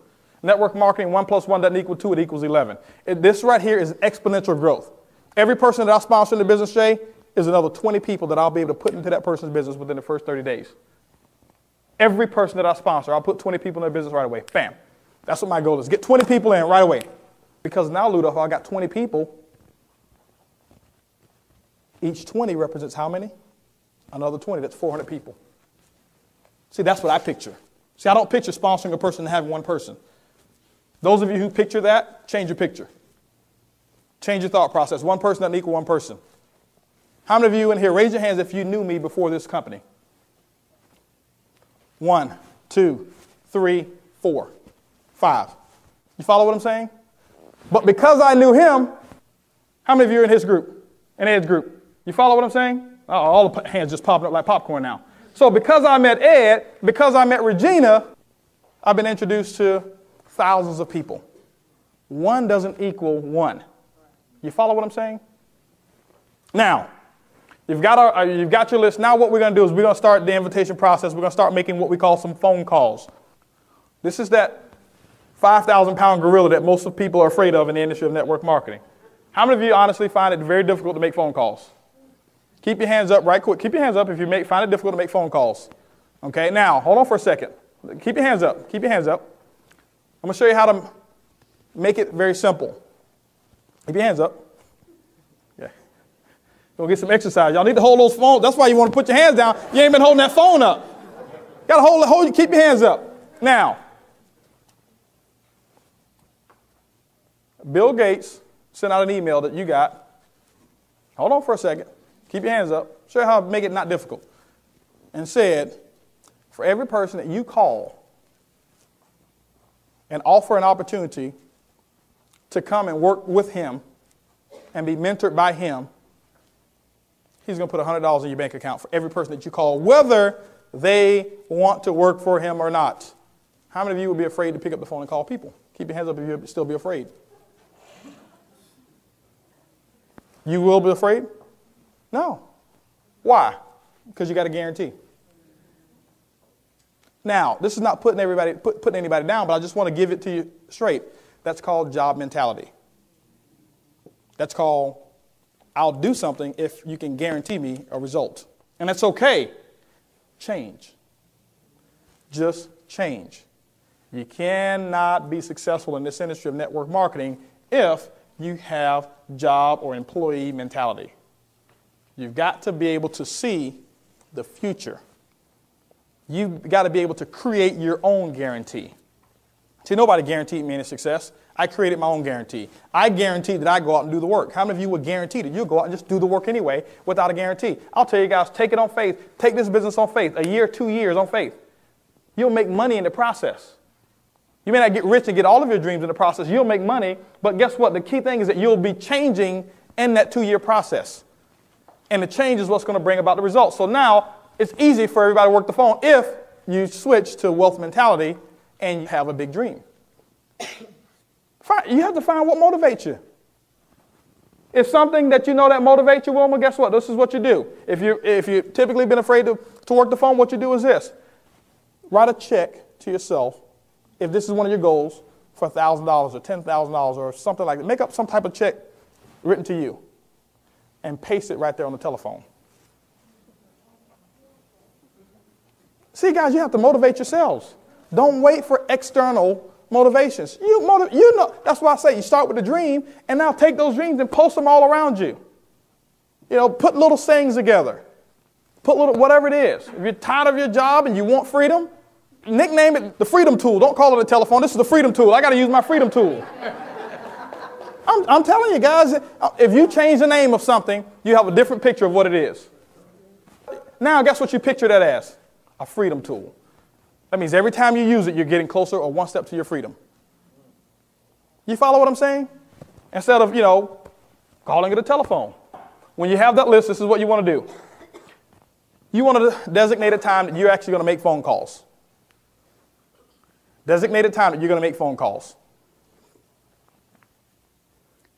Any time is a good time. I'm not going to give you a specific time. Just don't make phone calls when you should be at a business briefing or a training or at some other event. That's team time. That's commitment time. Okay, that's show time. Typically, I don't like to call people, me personally, after 1 a.m. No, I'm just, but you know who those people are. Now, based on how you're going to call them, some people you can sponsor them right away. You call them at 1 a.m. in the morning. I'm serious. See, you guys got to get excited about this thing. Another example. You figured out it was a gold mine off of 59. 15 40-foot trucks turned over, gold bars. The mayor calls and says, hey, listen, get what you want for the first hour. You're not going to call your buddy at 1 a.m. in the morning? Oh, she's asleep. He's asleep. No, you're going to pick up the phone and call him. Well, guess what? You found a gold mine. Try it. Somebody who you haven't talked to, you call somebody, hey, listen, sorry to wake you up. I found the gold mine. I know it's 1 o'clock in the morning. I found a gold mine. You're talking about this business, though. Where is it? What I need to do? Listen, I need your credit card to put about $1,000 on it. Guys, I sponsored my first 7 people like that. Y'all laughing. I'm telling you how to become rich. I sponsored my first 7 people that way. I called them up and said, hey, listen, I didn't say a gold. I said, hey, listen, I found it. I can't explain it. It's an internet business. I can't explain anything. I need a credit card and put $1,000 on it. I'll call you back, tell you the details. The first 6 people that I did that with gave me their credit card, didn't even know what it was. Why? I was excited, and they knew that I was just on to something. And now, this is before I had ever made any money in network marketing. So I didn't have this track record of being successful. No, I didn't have a track record of being successful in this business. But I was excited. I knew I found a way for me to get rid of the job. I found a way for me to have more money in my bank account. I found a way for me to get the things out of life that I wanted so that I can bring about the physical monetary equivalent to get rid of the things that I didn't want so that I can have all the things that I did want. And I was fired up and excited about it. So it was very simple for me to make those phone calls. But now, you set up a designated time that you're going to make phone calls. When you're making phone calls, make sure that you're mentally clear. Make sure that you have no distractions around you whatsoever. Make sure that the dog is put up. Make sure that the kids understand that. The thing I had to do with Holton, I had to have a reward system. Because he'd bust in my room, he's in Taekwondo. He'd come in and kick the door in and do a karate move. And And I'm on the phone, telling something, just doing an invite, and I got to, do all that type of stuff. So I had to tell them, I say, listen, and I set up a reward system. Guys, I'm telling you, you can do anything if you get creative enough. I set up a reward system. I say, hey, listen, when I'm on the phone, and if this door is closed, and I do like this before I get started, you give me a certain amount of time to do this, and you will earn 50 points. See, we got a point system in our house. He goes out and do things that he's supposed to do. He gets points towards things that he wants. I'm working with him on a goal system already. You follow what I'm saying? Yeah. So now, guess what? Even though he wants to kick that door in, he won't do it because he wants 50 points. Because if he gets enough points, that's how he got a PS2 for Christmas. Because I wasn't buying that stuff, but he earned enough points through disciplined activity so that he can get the stuff that he wanted. And so I set up that reward system. That's why I don't have to worry about my door being karate chopped down anymore. Okay? Now, so you make sure that your atmosphere is right. Make sure that you're standing up. Make sure that you've been listening to something positive. Guys, put in one of the tapes or one of the CDs that you've listened to before you make phone calls. If it's been a challenge for you, put in something like that. Now, the other thing is this here. This is how you can get creative. Have your phone, what I call your war room or whatever it is that you're going to have, the area that you're going to make phone calls. This is one thing I found out here. How many of you would be afraid to make phone calls if I was standing right next to you, Brad was standing right next to you, Susan Walsh was standing right next to you, Regina Baker was standing right next to you, Durwin was standing right next to you, Ed was standing right next to you, Kenneth and Tanja was standing right there next to you, and we're in the room. How many of y'all would be afraid to pick up the phone and call a prospect? No. Well, why don't you take pictures of us and paste them on your wall? See, y'all are laughing. Y'all are laughing. This is, guys, I'm sharing you how to be successful. Take pictures of us and put them on your wall. And put the telephone right in front of us. And guess what? And you can write words that are coming out of our mouths. Out of my mouth, you can put this little bubble saying, hey, pick up the phone, call them, and you can be a platinum. And guess what? Every time you look at my picture, you're programming yourself. Regina, she's telling you, hey, listen, I didn't like the phone before, but now I'm free because I picked up the phone and made phone calls. That's what's coming out of her mouth. And so you put what you want coming out, and now every time you walk into that room, it's a positive room.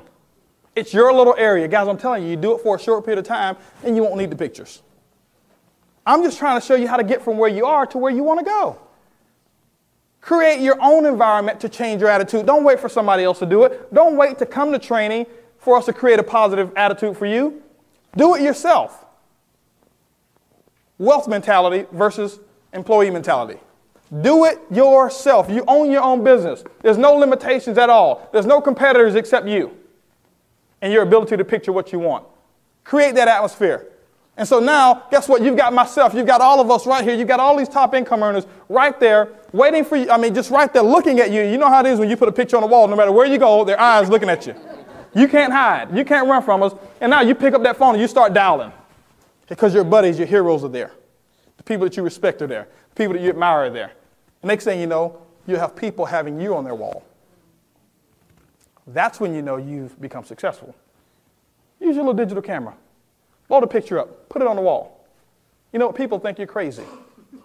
Those who think you're crazy, guarantee you 5 years from now, if they don't change, they'll be in the same financial situation where when they come visit you, I guarantee you they'll visit you in a different neighborhood. See, people thought I was crazy for putting all this pink, green, pastel color paper all over my house with affirmations on it. They walk in, especially people who came to deliver things at my house. What's all this stuff? They thought I was crazy. That's why they were delivering stuff to my house and nothing was being delivered to their house. You follow what I'm saying? Now, so you create your environment. Now, this is what you do. Once you do that, it's ready to make those phone calls. When you make those phone calls, you're upbeat. You've already created your environment. You're reading the words. Edwin Haynes is telling you, hey, listen, I used to be shy as a church mouse. Now I make phone calls with ease. Regina's saying, I used to be shy as well. Now I make phone calls all the time. Kenneth Simmons says, hey, listen, the reason I'm #1 recruiter is because we made phone calls. You can do it. And you're looking at us doing it. You're motivated. You're excited. You're standing up. Why are you standing up? Because when you stand up, your voice inflections are like what mine are right now. That means that you exude a little bit more excitement, a little bit more enthusiasm. And the people that you're actually calling, they need to know that you are excited. They need to know that you are a little bit different and that you've got something a little different than you've had before. So you can't call them with your normal self. You call them with your normal self, expect them not to get in. Something's got to be different about you. That's a lot of great information to digest. Before we go into brain overload, why don't we take a 30-second mental break, and when we come back, I'll teach you my greatest invitation secret. It's called the phrase that pays.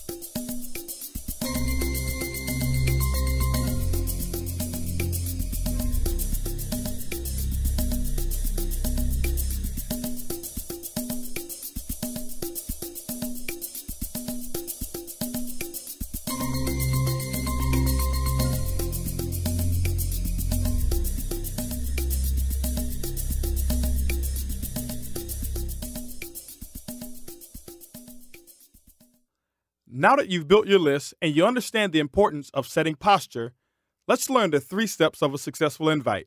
Now remember, mastering these 3 steps is what allows you to turn your... The couple that we're going to introduce is from right here in Houston, Texas. All right, they're the leaders. That's right. That's right. Folks, the couple that we're going to introduce right now are gold executives in our company, top 10 income earners in less than 14 months. Have made very serious income in the network marketing industry, income several $100,000 a year plus. Now, this couple also serves on the Leadership Council, advising our CEO on a weekly basis on very detailed and very specific direction of where this company is to go.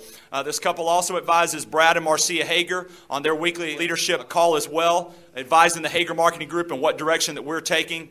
And in addition, for the year 2003, this gentleman here was elected by his peers as the 2002 Man of the Year. Yeah, that's right.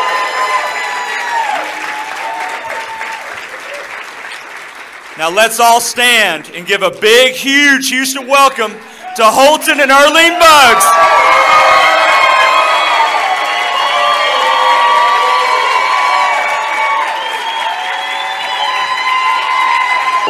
Awesome, awesome, awesome, guys. We're very excited to be here, obviously, and thank you for that awesome welcome. And I'll tell you guys, what I'm going to do real quick is I'm going to turn it over to the person who actually is the muscle behind the madness. You know, I'm out front doing the easy part. This stuff here is easy, standing on stage. And I'll tell you guys, our business would be a fraction of what it is today if it wasn't for my wife. I mean, she does the hard part. I'll tell you, you know, she definitely deserves a whole lot more time on stage than I do. She never wants to get up here. And so don't take it lightly, guys. I'm telling you, when you see us brutes up here, it's normally the women who's actually doing all the work, okay?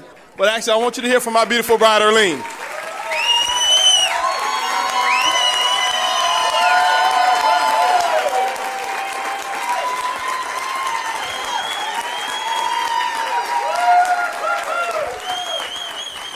Thank y'all so much. I mean, I feel so welcomed in this room. That is so fabulous. All the claps and applause. And, you know, this has been a life-changing weekend for us. I mean, I don't know about y'all, but I feel something special in this room. And I have seen the emotion from some people go from, you know, a little bit, oh, what are we going to expect from this weekend, to, man, I got exactly what I came for and then some. So congratulations to you who decided to change whatever you needed to change to be here. You know, this can be the first day of the rest of your life. And that's exciting when you come and hear Brad say, you know what, the main ingredient in everything that we do in this business is you. Man, you know, how much more clearer can that be? It took us years to get that. Just that one thing was worth the whole weekend.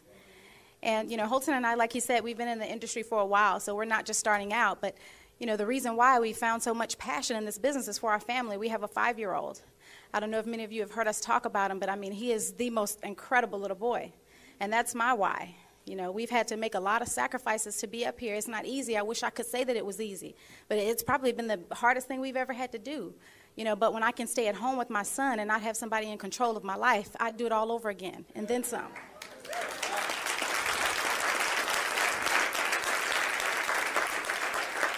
You know, I found out real early that I was allergic to bosses.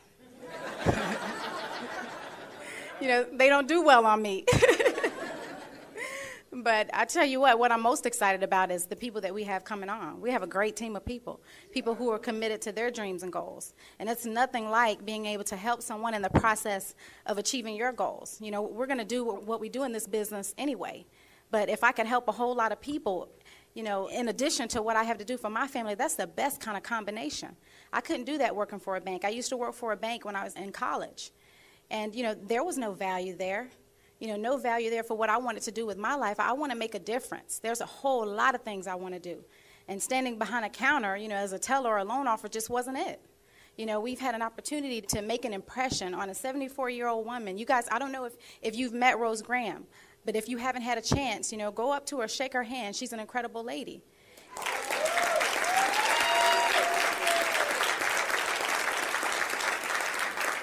I couldn't do that. I couldn't have an impression on someone, after they've passed the age of retirement. Being able to put extra money in their pocket, having her not have to worry about being a burden to her family. That's incredible. That is incredible, and I'm so grateful and thankful for this opportunity. The people that we're most going to impact aren't even in this room yet. The people that we're going to make the most impression in changing their lives and doing things for their family, we haven't even met them yet. So when you're out there, don't be afraid to extend your hand out to somebody. You never know what people are suffering with. There are a lot of people out there who are looking for something. Don't listen to the people who tell you that this won't work, because I'm here to tell you there are people that are praying that you're going to extend your hand. Don't be afraid to do that. Please don't. I thank God every day for the phone call my husband got that reintroduced us to this industry, because we were in another company and we didn't make a lot of money for a lot of years. We were broke, negative. We had a furniture company that owned us. There was a point in time in our lives where we were more concerned about things than money. That was an education. We had to learn that, the most important thing for me and for my family is to have freedom. Cash is the only thing that can do that, financial freedom. Otherwise, I'd be working for somebody else for the rest of my life. So I don't know what your dreams and goals are, but I'm here to say that, do yourself and your family a favor. Find that out. Find out why you're working this business. What is it that you really want from your life? What is it that your family needs? Find that out. That is the most important thing. And I can tell you what, when we really got serious about it, really got committed to our dreams and goals, our business has never been the same. Our lives haven't been the same. I wake up every day, I'm so grateful. Just little things like having a maid. I don't know what the ladies out there want, but you know what? I love my house clean, but I tell you what, I don't like to clean it. And it doesn't take a lot of money to do that. Pay a person $100 not to be stressed out about those kinds of things. Lifestyle is, oh my God, doing whatever I want to do. I'm a lady of leisure.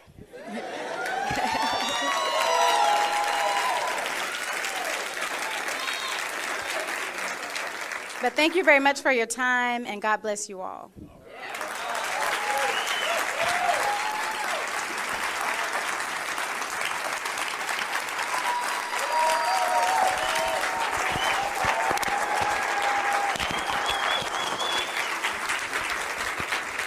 Okay, guys, that's the reason why we go out there and take the nose and take it on the chin every single day, because I tell you, without my wife, our household definitely wouldn't run the same. It'd be very difficult to build a business, but you know what? It didn't start just now. We're 30 years old right now, and when Erlene and I first met, and actually first called ourselves what we call dating, she was 12 years old and I was 13. So we've been together since we were 13 years old. So that was like junior high school sweetheart.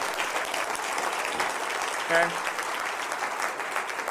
And so that means I had to raise her into the lady she is today. Right?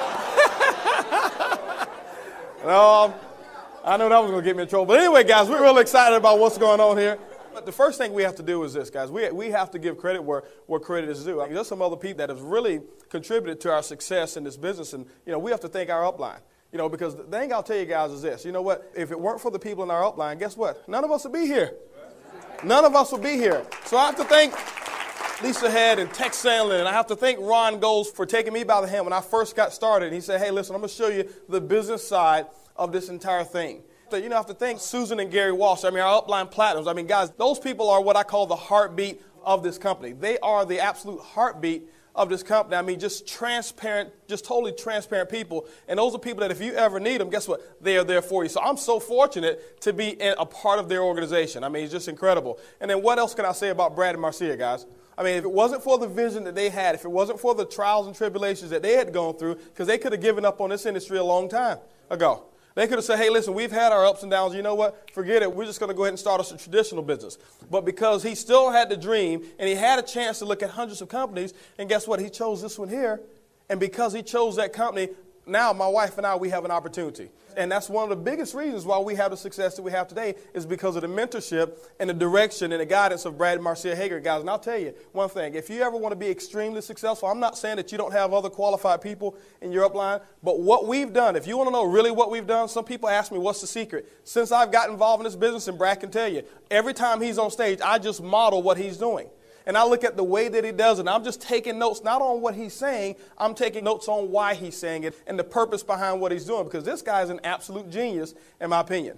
And then his wife, Marcia, she's just so calm. Brad talks 100 miles a minute, and Marcia, she's just like one of those ducks just floating on top of water, but at the bottom she's just pedaling like crazy, but you can't tell, just so graceful. So number one, thanks to those guys, because if it wasn't for them, we definitely wouldn't have the opportunity that we have here. But as Arlene talked about our story, it's been incredible. I mean, she did talk about us having experience in network marketing. We started when we were in college, and we didn't have a whole lot of success. We didn't. 7 years. 7 years, we didn't have a whole lot of success. But I'll tell you the reasons for that a little bit later. And what we decided to do at that time, we learned that if we want to control our own destiny, it's going to have to start by owning your own business. And we already knew that we couldn't work for a company for 30, 40, 50 years and expect to have glory days. And so we started our own company. And guess what, guys? We were doing it. At that time, we were making what I call good money. We were making about $150,000, $180,000 a year with our company. And we were around 22 years old when I started that company. And we had what we call a decent lifestyle, fair lifestyle at that time. Eating out, nice cars, nice homes, things like that. Wife wasn't working. I had my own business that really owned me. And then guess what happened 4 years later? Didn't plan on this. 4 years later, everybody else found out the same products that we were selling. They start selling them the same exact way, which made our income go down because we had to sell 4 times as much furniture to make the same income because competition set in, prices got reduced. But guess what? That left us with the lifestyle that was about up here. But our income was down here. And guys, I don't know if any of y'all ever lived like that, but that's called being broke. That's exactly what it was. And that's where we were 3.5 years ago before we found the industry of internet network marketing again. And you know what? What we did is we got on our knees and we were just praying and we were asking for God to send something into our lives so that we could make a difference financially. And we thought it was going to be more customers for our business. It wasn't. You know what it was? It was that telephone call, probably like the one that you got. A buddy of mine called me up and said, hey, Holton, listen, there's some people making a fortune on the internet. We need to take a look at what they're doing. And guess what Mr. Broke Guy was doing at that time? I was so negative. I was negative. Told him all the things of why it wouldn't work. And, everybody's a crook. Everybody's going to jail, all that type of stuff. And the reason I said that because misery loves company. And I didn't want to see him go out and do something successful when I'm over here just selling for mediocrity at that time. Didn't know what I was going to do. 3 days later, he gave me another phone call. 3 days later. Okay, and I'm so happy that he gave us that second phone call because what happened was this, guys. He says, listen, we really need to take a look at what these guys are doing. And at that time, see, I had gone back and I had gotten a job. My furniture business went down, so that means we couldn't make enough money from my own business to support our lifestyles. We were what I call financially dependent on somebody else to provide a job for us. I couldn't stand my job. I was working in sales for a company, didn't like the job, didn't like the boss, didn't like the secretary. I didn't like anybody over there. I just didn't. And he called me back. He says, Holton, listen, we need to go ahead and take a look. This is what I asked him, okay? I said, listen, who in this company is making some money? You know why? Because, see, my grandfather told me when I was 8 years old, he said, son, listen, if you ever want to become successful in life, find somebody who's done what you want to do and duplicate what they've done. My grandfather died with a 4th grade education, but he died with a whole lot of money. Now, he didn't leave any of it for me, okay, but he had a whole lot of it. And I took that advice and I said, who in this company is making some money? And he proceeded to tell me about this gentleman named Darren. And we called up Darren. Darren was in Austin. Now, guys, let me share something with you about Darren. Okay, this is my first exposure to internet network marketing. He puts me on the phone with this guy, Darren. Now, Darren is from South Carolina. Excuse me, Brad, but he had a horrible accent. He talked faster than Brad, but the only difference was this. This guy had a speech impediment. And when you mix all of that stuff together, you have no idea what they're saying. But the only thing that I got from what Darren was saying was this. He was going a mile a minute. Next thing you know, I heard this calm and easy. I heard, I'm 32 years old, and I've been retired for 8 years. And that I heard very clear. And I reached over to my buddy. I said, you know what? Okay. I said, well, let me ask you a question. I said, how'd you do that? Because my parents told me, you retired at 65. And this guy said, I've been, working with the company for X amount of years, and I've been making around a $40,000 income on a monthly basis for the last 8 years. And I told my buddy, I said, this guy has to be lying because companies don't pay people that amount of money who talk that bad. I say, but you know what? I want to find out what he's lying about. And I asked the guy, I said, listen, you know, I'm not interested in making that $40,000 that quickly. What I was interested in, guys, is this. We were just looking for something to get us back to even flow. We were behind on our bills at that time about $500 a month. And I asked the guy, I said, listen, will you still work with me if I only want to make $500 on a monthly basis? And can I get there in the next 2 months? Guys, I'm going to share with you how small my goals were 3.5 years ago. I want to make $500 per month. Now, guys, the internet is creating trillions of dollars. I wanted $500 of it on a monthly basis. So don't look at me now and think, oh, man, these guys have always had big dreams. Yeah, we've been big dreamers and had big goals. But in this industry, guess what, guys? I had 7 years of never making any money before. Okay, 7 years of not making money. And so why would I expect to all of a sudden just become a multimillionaire overnight? I wanted $500 a month. And that would have been a huge month for me compared to my last 7 years. And he says, you know what? Not only will I help you, he said, here, I'm going to give you this to do. And he said, if you go ahead and do this, and this, 9 times out of 10, you'll be able to get that type of income. And guys, this is what we did because we didn't have a choice. I had to make $500 a month. Okay, or they were going to come and start repossessing all that stuff that we had borrowed on credit, if you know what I mean. And what we did is we got in, and I didn't do just part of what he said. We did twice the work that he told us. Okay, and guess what happened, guys? We weren't making, we didn't do $500 our second month in business. Actually, 7 weeks later from the day that I talked to that guy and he gave me those instructions, which was less than 2 months away to make $500, 7 weeks later, guys, I was able to walk away from my job that I hated, and I retired at 27 years old because this guy told me exactly what to do, and we did double what we were supposed to do and then triple what we were supposed to do, and the rewards were absolutely huge. And I never forget when I called in to work, and this is what happened. Work for a company. Anybody here ever been in sales where you have those Monday morning sales meetings? How many of y'all hate those Monday mornings, especially early in the morning? Well, we had our meetings, they were at 8 o'clock. And I had a manager, and I can't say his name, but his initials are PAT. But anyway, and I never forget, it's 8 o'clock coming on that Monday morning. And like I say, our income at that time had got up to a point more per week than we were making in a month and a half after 7.5 weeks based on what we were doing in networking. And so we woke up 8 o'clock that morning. I should have been at the office at 8 o'clock. At 8:30, guess what I started to do? I went downstairs and we started eating breakfast at 8:30. We finished breakfast maybe around 8:50, somewhere around 9 o'clock. I make a decision to go ahead and call Pat. So I pick up the phone and we call Pat. And I'll tell you guys, if you work for Pat, you don't be late at one of Pat's sales meetings. And so we pick up the phone, I call Pat. So yeah, this is Pat. I say, hey, Pat, how you doing? This HOLTON. He say, don't you know you should have been here, blah, blah, blah, blah, blah, you should have been here at this meeting. And I'm like, ho, watch who you talking to, buddy, let's just watch it right now. I said, well, I'm just calling in. He said, well, what do you mean? I said, I'm calling in well. He said, well, what do you mean? I said, well, I'm not coming in anymore. Okay? And that was because, guys, what we did was this.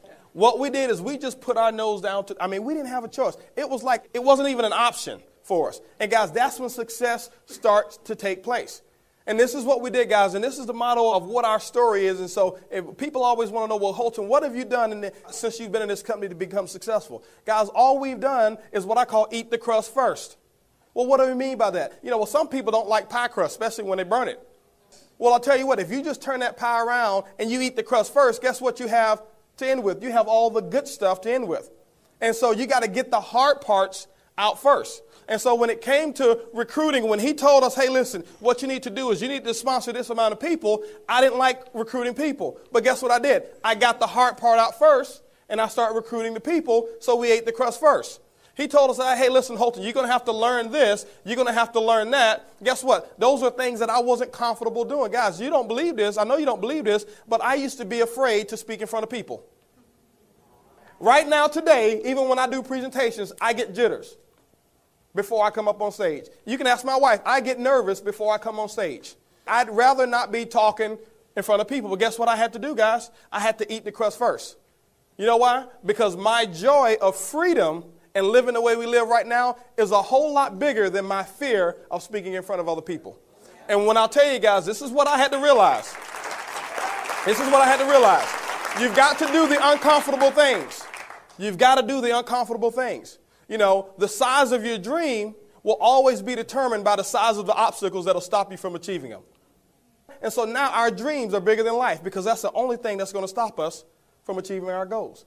But when your dream is only as big as your job, guess what? Someday the boss will come and tell you, hey, listen, it's either going to be network marketing or this job. And guess what happened? You'll lose your dream and you'll go for the job. When your dream is as big as your family, you know what? Some of you maybe have a wife or a husband that may not be so supportive. And if they tell you, hey, if you go back out there and try to make me rich, I'm leaving you. And I'm not telling you what to do in that scenario, but when I got married, it was my choice for richer or poor. I'm choosing richer. And so, I wasn't going to leave it up to my wife to determine whether or not I was going to help her become successful. And so I'm telling you guys, what we did is we just got a huge, huge, huge dream, and we just started going to work. Was it easy? No, it wasn't easy. Why? Because we had a lot of friends that did not get involved into the business. I'm talking about the ones that how many of y'all have people that you just knew were going to get involved? Guess what, guys? We had those people, too. We had them lined up. I already knew that right now they're supposed to be diamonds in this business. We just knew that they were going to get involved. And guess what, guys? They just said no. They said no. And guess what? It hurt a little bit, but it didn't stop where we were trying to go. And that was the key thing, guys. It wasn't easy, especially when you drive across town, or you drive not even across town, you drive several hundred miles to go and present to somebody, and nobody shows up, not even the person you were going to do the presentation for. And so that type of stuff wasn't easy. It wasn't easy when we were building the business and we didn't have money, and there were times that we had to make a decision between whether we were going to make sure that we had the business briefing or whether we were going to pay our mortgage payment. You know what some people do? Well, they pay the mortgage payment. But what are you going to do next month? You can't afford the mortgage payment or the business briefing then. And so what we did, we ate the crust first, and we took care of business, because if we took care of business, that means that next month we would have more money for mortgage payment and for our business briefing. And so what we did, we just made sure that we got our priorities in order. And I'll tell you guys, some people look at us right now. We came into this company, and yeah, we had some success, right away. And yeah, we've got some successes that are going on. We got a group that's really on fire. Y'all haven't seen anything yet. And some people say, man, you know what? Y'all just did it real quick. It just happened for you overnight. Guys, let me tell you something. No, it didn't happen for us overnight. Let me give you an example. If you ever want to measure what our success has been, I want to give you an example of our success, of what it's taken for us to get to where we are in this business now. How many of you have ever heard of the story of the Chinese bamboo tree? A Chinese bamboo tree is a tree that they grow over in China, obviously. I did some research, and I figured that out after about 12 hours of research. Yeah. And it's kind of like the guy who goes up, to McDonald's and say, hey, listen, how much are those 99-cent hamburgers? But anyway, what you do is this, guys, because you have to be persistent. You got to be persistent. And so Chinese bamboo trees, what you do is you take the seeds and you plant them in the ground. And what you have to do for the first week is you have to water it, a certain amount of water it needs every day.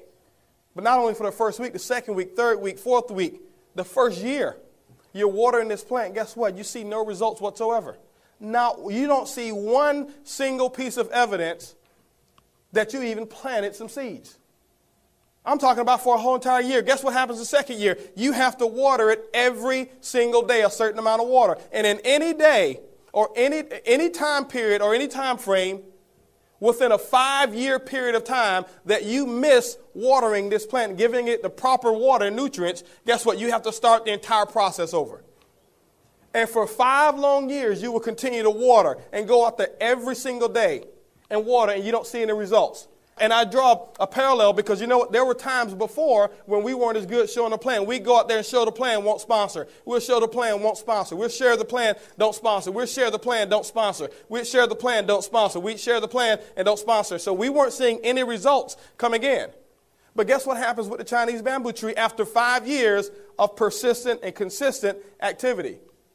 After a period of about 3 to 4 weeks, after 5 years of consistent watering, that tree will shoot up about 90 feet tall in 3 to 4 weeks. Now, I've got a question for you. How long did it take that tree to grow? Was it 3 to 4 weeks? Or was it 5 years? So, guys, don't look at our success and say, you know what, you guys have only been here at, just this amount of months here, 14 months, and you're so successful. No, guys, it's taken us, we've been in this industry 11 years. It took us 7 years of cultivating the ground. Guess what? The key thing about the system that Brad has put in place in weekends like this is that you don't have to take 7 years. Because, see, I didn't have this type of training. We didn't have a system like this. It was like throwing mud up on the wall and seeing what sticks. It was the scenario Brad talked about. Our sponsor would tell us, hey, listen, keep doing what you're doing. keep doing what you're doing. And I say, hey, I made $11 last month. He'll say, keep doing what you're doing. And so with this system that we've got, I tell you guys, it's been absolutely incredible. But that's what it was. It was just consistent effort, consistent effort. And let me give you something that you want to write down, because this is a motto of what we live by. Commitment to continuity produces emotional stability. Commitment to continuity produces emotional stability. And see, what we noticed is this, guys, is that when we were doing the business, you know, you have those distributors that they have one real good week, or they have 2 real good weeks, and they hit it real hard for 2 weeks, and what they'll do is they'll lay off. Okay? Those are the ones that are very unstable, because they'll come up to you. Some days they're high, some days they're lower than a pregnant ant.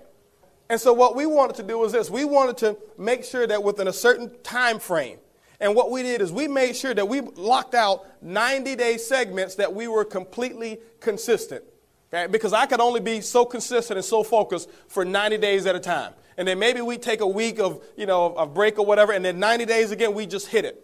And we didn't care about how long it was going to take. We never checked the results. We just went out there and we put the work effort in.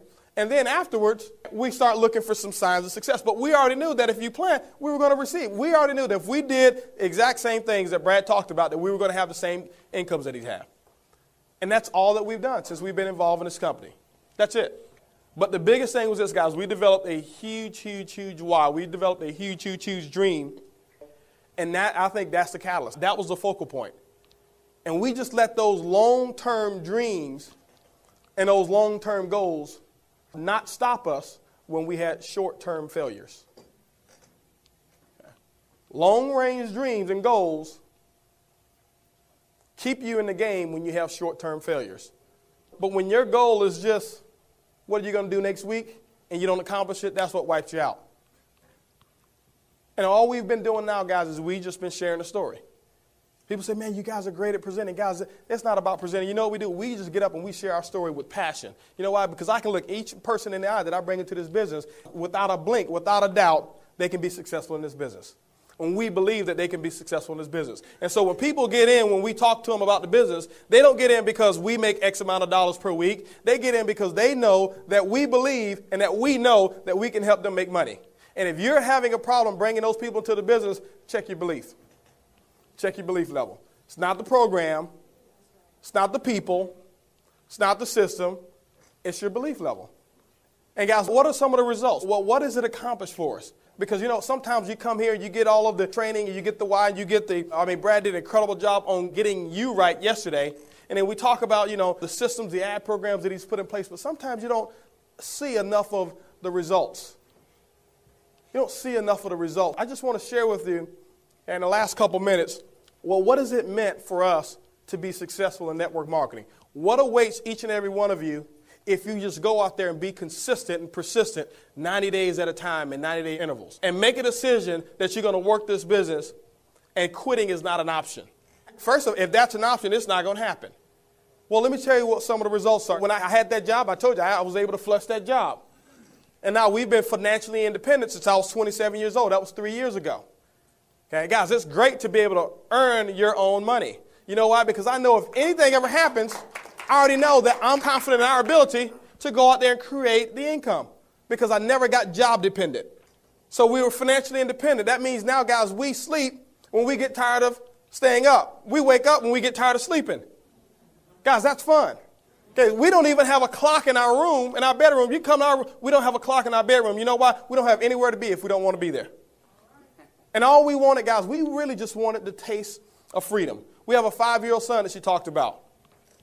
Incredible. I mean, he's a little genius. We pay more for him to go to private school than we paid for me and for her to go to college. And he's only 5 years old in kindergarten. You know why? Because we didn't say let's find the cheapest school that we can put him into that's convenient. We say let's find one of the top 5 schools in the city and let's go and interview these teachers and make sure that they're going to be able to handle a genius child. And let's not worry about what the cost is going to be.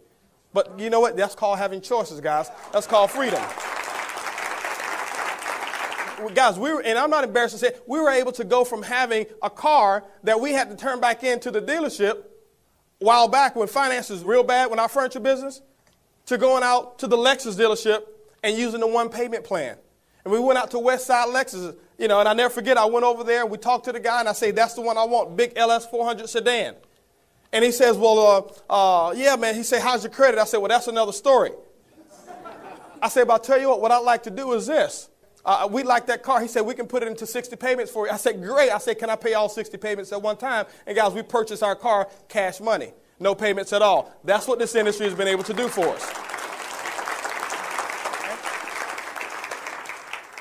This past December, guys, you heard about the cruise that we went on.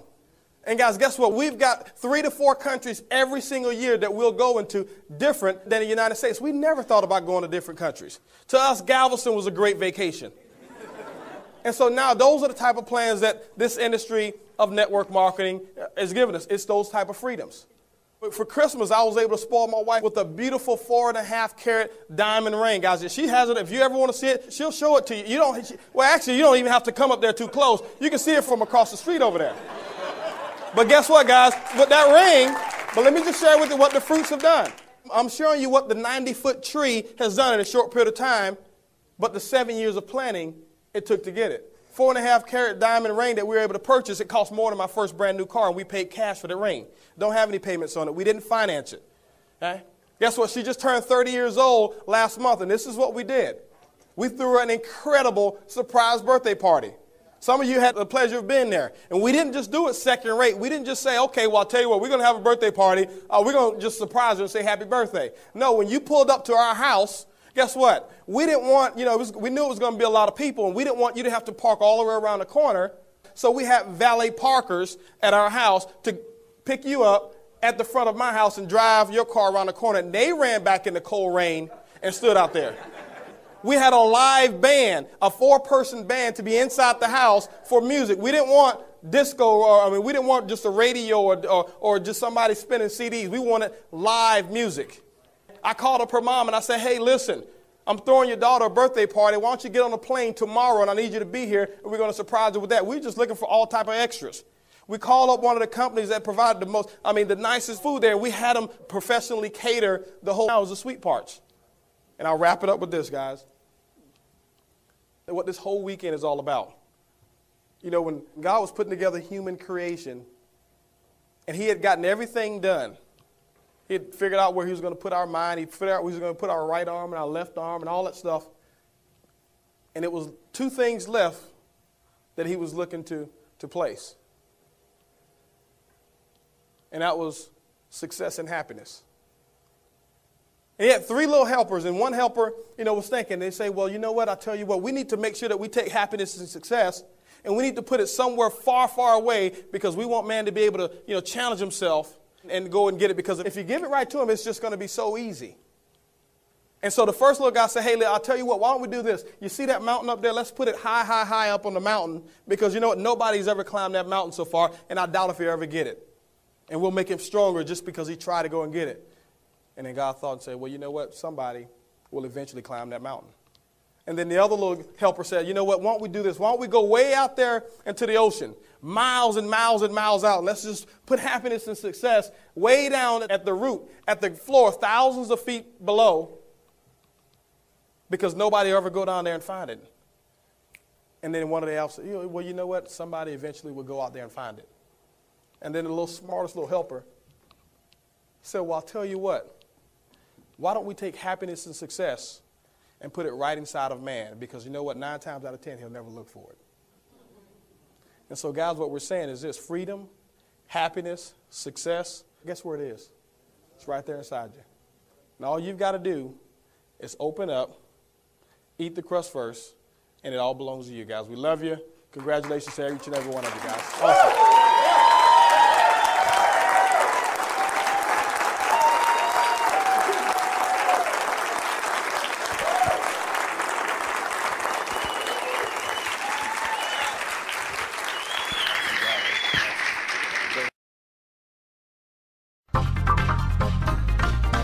The first step, be in a hurry.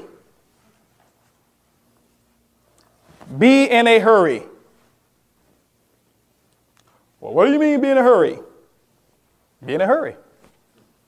You don't have a lot of time. This is not lollygag time. This is not time to socialize. This is not time to talk shop. And no, this is not time for that. You're making a phone call with a purpose. So be in a hurry. The second thing, show value. And the third step, take it away. Every time you make a phone call, prospecting, guys, this is your formula. Be in a hurry, show value, take it away. Be in a hurry, show value, take it away. Next time you come to training, I was going to ask you, when you're making a phone call, what's your purpose? Be in a hurry, show value, take it away. That is the formula. Remember, there's one objective for making phone calls. That was the formula, but there's only one objective. How many people believe that the objective is to sponsor people? Raise your hands. No, wrong objective. That's why it's hard for you to pick up the phone, because you're trying to sponsor them. And those who believe it's to sponsor people, I guarantee you're talking too much.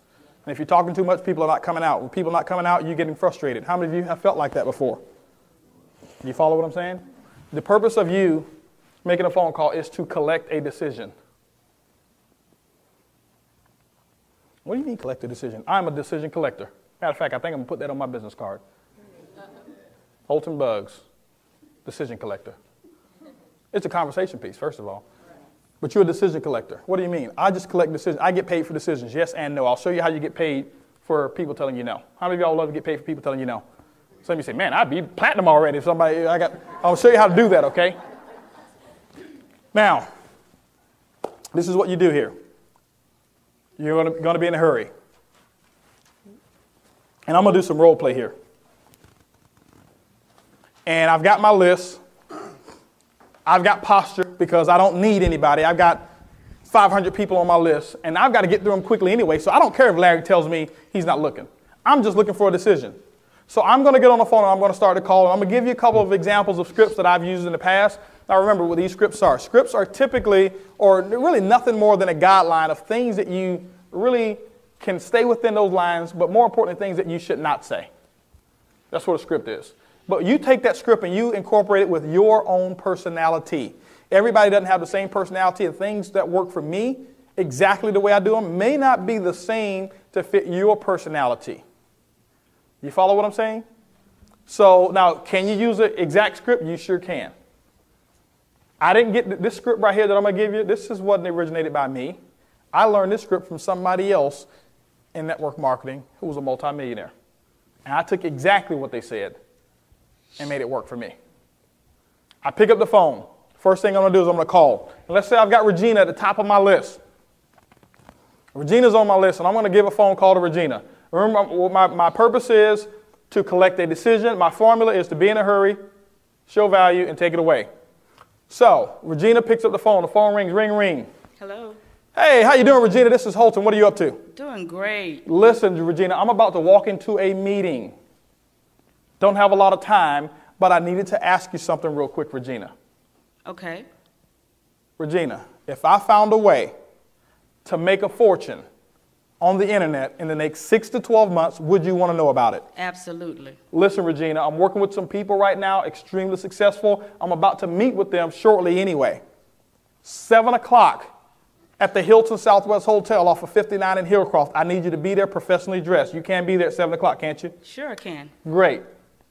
I'll give her the directions, whatever it is. Regina, I will see you there on Thursday. Talk with you later. That's how simple an invite should be. If you're on the phone longer than 75 seconds, typically you're talking too long. Really, it's 60 seconds. 75 seconds, if you're on the phone 75 seconds or less, it's a great invite. If you're getting over 90 seconds to 2 minutes, they ain't coming. They ain't getting in the business. That's just what the numbers are. I was very quick. I was very purposeful. I let her know in the beginning that I didn't have a lot of time. And because she knew that in the beginning I didn't have a lot of time, she didn't ask me a lot of questions. How many of y'all get questions all the time when you call people? It's because your posture is weak, and it's because you're spending too much time getting to the message. And you're doing it with the lack of confidence. Sometimes you'll get rebuttals. And I'll just show you how to overcome them real quick. You'll get some mild rebuttals. And sometimes you'll get strong ones. Mild rebuttal. I'm calling, let's say Edwin's at the top of my list. And I'm going to call Edwin. Phone ring. Ring, ring. Hello. Hey, Edwin, how you doing, man? It's HOLTON. Hey, HOLTON, how are you? Oh, doing great, doing great. Hey, listen, I'm about to get on a conference call real quick. I don't have a lot of time, but hey, I need to ask you something real quick. You got a quick second? Just a minute, man. Listen, that's all I got anyway. Edwin, let me ask you a question. If the opportunity came up for you to make about $3,000 to $4,000 this month, would you take an hour out of your time to evaluate something? Doing what? Listen, I can't explain it all right now. It's about making that type of income. But would you take an hour out of your time to evaluate something? Yeah, I can do that. You sure about that? Yeah, I'm sure. Well, listen, Ed, right now, this might not be for you. It may. I don't know. I'm working with a lot of people right now, making $30,000, $40,000, $50,000 a month. Some are making that per week. I've got an opportunity. I've got 2 tickets available, but I've got 10 other people that I need to call, and I thought of you first. So do you want to take that hour, or do you not? Where is this, Holton? It's going to be at the Hilton Hotel, Southwest Freeway, 59 in Hillcroft. Can you be there? Can you tell me a little bit about what it's about? I'll tell you what, Edwin, this is what we'll do here. Whenever you decide that you want to get some information, give me a call back. I've got some other people that I want to give these tickets to. I'll talk with you later. Goodbye.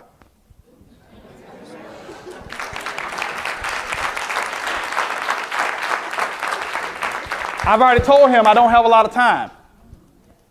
Guess what he's going to do? He's going to chase me. I'm not about to chase him. Well, we got travel, and you could save money on travel, and we've got this wonderful medical plan, and you could save money on that. And we've got this shopping website, and it's got all kind of stuff on there. And now you're going into a 5-minute dissertation when you just told him you're about to get on a conference call. He said, man, this conference call must not be important. He don't have nothing going on. He just sat here and told me everything that went on with his business. No, I don't want to come. So thanks, Ed. Yeah, thanks. So I'll try to be there. Let me share something with you guys. A try, a maybe, I'll think about it. It looks like I can. I should be. Anything other than a definite yes is a polite way of telling you that they are not coming. Don't be afraid to have a person tell you no. You want no or yes. You don't want maybes. People get off the phone. Somebody tell them, I think I'll be there, and they get so excited. And they come to the business briefing. You know, I got 7 people who are supposed to come. And guess what? They were supposed to come because they told you they might be able to be there. And you took that as a yes because you were afraid to stand up for your multi-million-dollar business and have them make a decision for whether or not they were looking for the information that you asked them about. Get a decision right away. Get a decision. So you saw what I did is I was in a hurry with Regina and Ed. Listen, I don't have a lot of time. I'm about to get on a conference call. Some of you say, well, you know what? I may not going to be calling to get on the conference call, and I don't want to lie to my friends. Well, as soon as you hang up, call a conference call line. Just call it. That way you're not lying to them, right? I'm about to walk into a meeting. Well, you know, I don't want to tell my friends I'm not walking to a meeting, and they know I'm at home. Okay, call your wife and say, hey, we need to have a meeting real quick. Call your husband, hey, listen, we need to have a meeting real quick. And you have a meeting, hey, this business is awesome. Meeting's over. I'm telling you guys, what you have to do, you have to create your own realities, create your own environment for success. So the first thing, I was in a hurry. Second thing is, I show value. If I found a way to make a fortune on the internet in the next 6 to 12 months, would you want to know about it? I don't say, would you be interested? Would you be interested implies that they have to make a decision whether or not they're going to do it at this time. I'm not looking for a decision of whether or not they're going to do the business. I'm looking for a decision on whether or not they want to know about it. Would you want to know about it? Yes. Okay. Great. If you want to know about it, 7 o'clock here, hotel. If you're doing a PBR, hey, 7 o'clock, my house. Be here on time. Don't be afraid to ask people to be here on time. Some of you are afraid to tell people to be there on time because you think they may not come. You don't want them. If they don't respect you enough to be on time, you don't want them. Tell them, be on time. So I showed value. With Edwin, I had to take it away. Edwin, this may be for you. It may not be for you. So he wasn't an example of a mild take it away. He was an example of me taking it all away. Because I'm not going to get off the phone letting him think that he won. I'd rather get off the phone having my self-image built, me feeling strong and proud about my business, than letting him get off the phone thinking, yeah, he tried to call me and sucker me into a deal. And then you know what? I'm internalizing that, thinking that what he's thinking about me, and that's why some of you won't make more phone calls, because you're worried about what other people think about you. Let me share something with you. Other people that you've called that turned the business down, they're not thinking anything about you. They're going on with their life. How many of you recently had somebody knock on your door to try to sell you something? Some of you have. Now, did you buy it, Larry? No. Let me ask you a question. When you turned it down, did you go in the house and start talking about that person? And no, you just went on with your daily life. Now, what if that person thought that, man, he in there telling, raving about me and all this stuff, and then that person would have a real bad day and they wouldn't be a successful person in that business. They went on about it was next. You collecting a decision. See, I collected a decision from Edwin. I made the decision for him. No, he's not looking. I'm telling you guys, I don't get off the phone without a decision at all. I don't get off the phone without a decision. Now, there's some other approaches. There's some what we call backdoor approaches that you can use. For people that are 4 checkers, let's say you're a 2 checker and you know it. Be honest with yourself. If you know that you're a 2 checker, the worst thing you can do is to not be real with yourself right now, presently. If you're a 2 checker, you know it, work on becoming a 3 checker and then a 4 checker. But let's say you're a 2 checker and you got people on your list who are 4 checkers. And they don't respect your ability enough to listen to a business that you're doing. And you'll have some people like that. Those of you who have people like that, you can become more successful than the 4 checkers that are in here. And all you do is just use the backdoor approach. Now, with the backdoor approach, the conversation or the phone call may be just a little bit longer. Just a little bit. But you're still doing the same exact thing. You get it on the phone. For example, I'm calling Edwin again.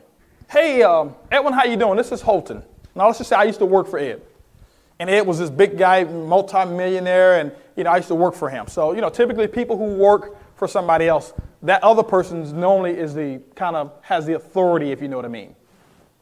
And people don't typically owners of companies don't like to do the same business that their employees do. If you notice, they don't hang out the same places y'all hang out either. They have a different country club membership. Well, they have country club memberships. First of all, okay? Now, so I want Edwin to see the business.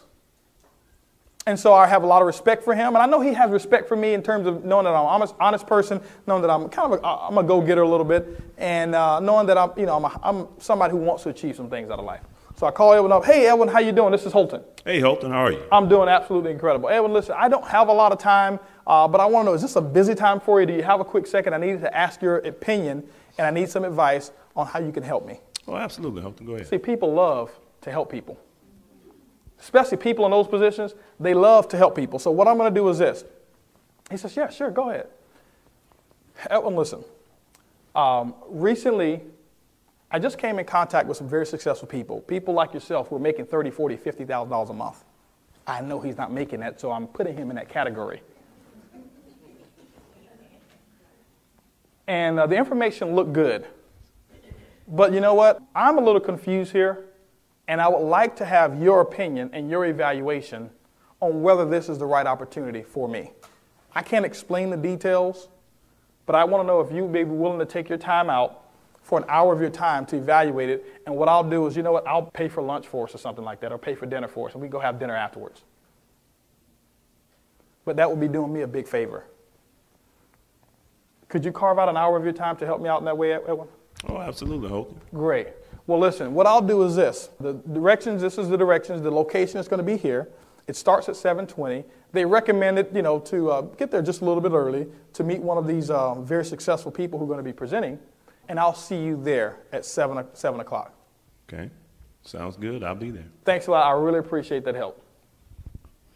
I got another decision. I got a decision whether or not he wants to help me. Now, all I do is get him at the business briefing. I'm going to treat him just like I treat anybody else, put him on the front row, and put my speaker on him. Get him. Get him, Tanja. Get him. And so now I got my speaker on him. He's going to get involved in the business. How many of y'all know somebody who came to save somebody and ended up getting in themselves? You follow what I'm saying? And so that's what you want to do. Be in a hurry. Show value. Take it away. Pass the mic to Tanja real quick. Just to give you another example of just make it flow. Just make it flow. The indirect approach. Hey, Tanja, how you doing? This is Holton. I'm doing absolutely incredible. Tanja, listen, I don't have a lot of time, but you know what? I need to ask you a question. You got about a minute? Yes, I do. Tanja, listen. Who do you know that will be looking to make about an extra $3,000 to $4,000 part-time this month without quitting what they're currently doing? I would like to. Okay, That you know what? I sounds didn't good. think it would be you, but listen. Listen, I just hit the jackpot. I'm right now, Tanja, working with some people, very successful, making $30,000, $40,000, $50,000 a month. Some are making that per week. There's a conference call that I'm having at 7 o'clock. I've got 12 lines available. I got about 25 people that want to get on. Do you think you can get maybe 3 of those people? I got room for you and maybe 3 of those other people that you know. We can get on it. It may not be for you, and I may not have a position for you, but at least I'll give you a shot. Can we do that at 7 o'clock? How many people do I need to call? Only 3. Okay. Yeah, I can do that. And so now I give her the conference call line. Guys, I'm just using a venue. This can be an executive luncheon. This can be a business briefing, a PBR, whatever it is. You just inviting to get to an area. You're collecting a decision. And now, because I use the indirect approach, I got her and 3 other people who's going to be on my conference call. Who do you know, Tanja, that are looking to make an extra $3,000 to $4,000 this month and not quit what they're currently doing part-time? Now, this is a key thing. The dollar figure that I use is going to be a dollar figure equivalent to what I think will turn her to a yes. If Tanja's, for example, used to making, in this example, $1,000 a month, I'm not going to use $3,000 to $4,000 a month. That'll blow her out of the water. I'll use maybe $300 to $500 a month. Tanja's used to making $20,000, $30,000, $40,000 a month. I'm not going to use $2,000 to $3,000. It's insignificant to her. It doesn't move her right now. I may use an extra $10,000 to $15,000. You prescribe the proper medicine for your prospects. You are the doctor. You know those people. You've got their check marks right next to you. You know who they are. All I'm doing is collecting a decision. The more decisions that you collect in a shorter amount of time, the more money you'll make in this business. Guaranteed. Whether they're yes decisions or whether they're no decisions. Because I got a long list of people, I don't have a lot of time. And I'm not going to sit on the phone and chit-chat with her about the idea. I've had people say, well, Holton, you know what? I'll get on the phone. Hey, listen, Tanja, this is Holton. I got a quick question I need to ask you. If I found a way to make a fortune on the internet to make 6 to 12 months, would you want to know about it? Well, yeah, tell me a little bit about it. Tanja, I don't have a lot of time right now. Well, yeah, I'm interested. Well, great. Tanja, listen, 7 o'clock, this particular hotel will be there. I can't guarantee anything. I got 6 tickets available, but I got 20 people who want them. I thought of you first. Well, Holton, tell me a little bit more. Right now, Tanja, I'm about to walk into my meeting. It's about to start, so I don't have time. We'll give you all the particulars there. Well, Holton, if you don't tell me a little bit more, then I don't want to come. Well, Tanja, I guess you're not coming.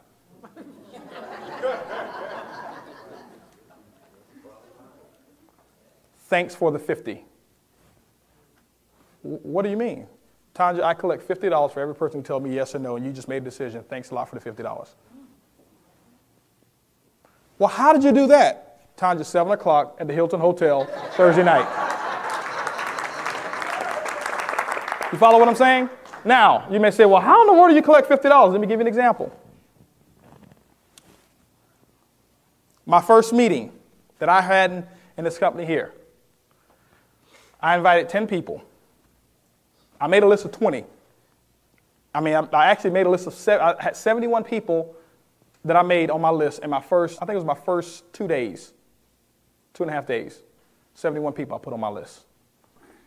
Most of them were 4 checkers, some of them weren't. And my list continued to grow. It continued to grow. And what I did was this. I was having a conference call, and I only wanted my 4 checkers, strong 4 checkers on this particular conference call. So I didn't call everybody. So I made a list of my top 20. These would be the people what I call your $1 million 20. If you were starting a multi-million-dollar business, who would be the people that you want on your board of advisors? It was these people that I put on that list, my $1 million 20. Out of those 20 people, I was able to get a hold of about 12 to 13. 10 of them said that they would get on a conference call. Okay? 8 of them got on the conference call. 7 of them got started. That first, for an hour, and my income as a direct result of those people getting started, buying the products, buying the packages to get in, I made $1,250. 7 got started, but 10 made a decision. What's $1,250 divided by 10? $125. I made $125 for each person telling me yes or no. So I divided my income that I made by the number of decisions that were given to me. And so many people, they internalize the no's. The no's, you get paid for those too. How many of you have sponsored an executive plan in this business? You made $240 as a result of them buying the products. How many of you had to at least call 5 people to get that one person sponsored? Okay. And out of 5 people who made a decision, you made $240. 5 goes into $240, what? 49? You make $49 for every phone call that you made. Thanks for the 50. If you look at it that way and you create your own environment of success, and you know that you make $50 every time you make a phone call and collect a decision, a proper decision, when you called a 3 or 4 checker, how many phone calls would you be willing to make? How many decisions, James, would you be willing to collect? Or would you sit there and let those people stay on your list and let that money sit into a bank account that you don't even have the PIN code to? See, the phone call is nothing but the ATM card. The phone is the ATM debit card. That's what the telephone is. The money is sitting out there. It's right now in a bank account for you, right now, waiting for you to do whatever it is that you want to do with it. But you have to have the ATM card. But the ATM card doesn't guarantee you money. Tens of thousands of dollars on this account here, and that's my business checking account. Go use the ATM machine. Get it out.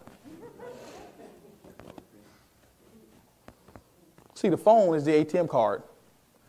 Picking up the telephone and making a phone call is the 4-digit code that you need to get the money out. Because every one of you have a telephone. But everybody doesn't pick it up. You follow what I'm saying? Now, I'm not going to give you the code. You got to pick it up yourself. Wow. You mean to tell me that there's money just sitting out there in the bank account waiting for me, and all I've got to do to get it is just collect a decision? Absolutely. If you want to make a little bit of money, collect a few decisions. But if you want to turn your network marketing business into a cash cow, then collect a lot of decisions.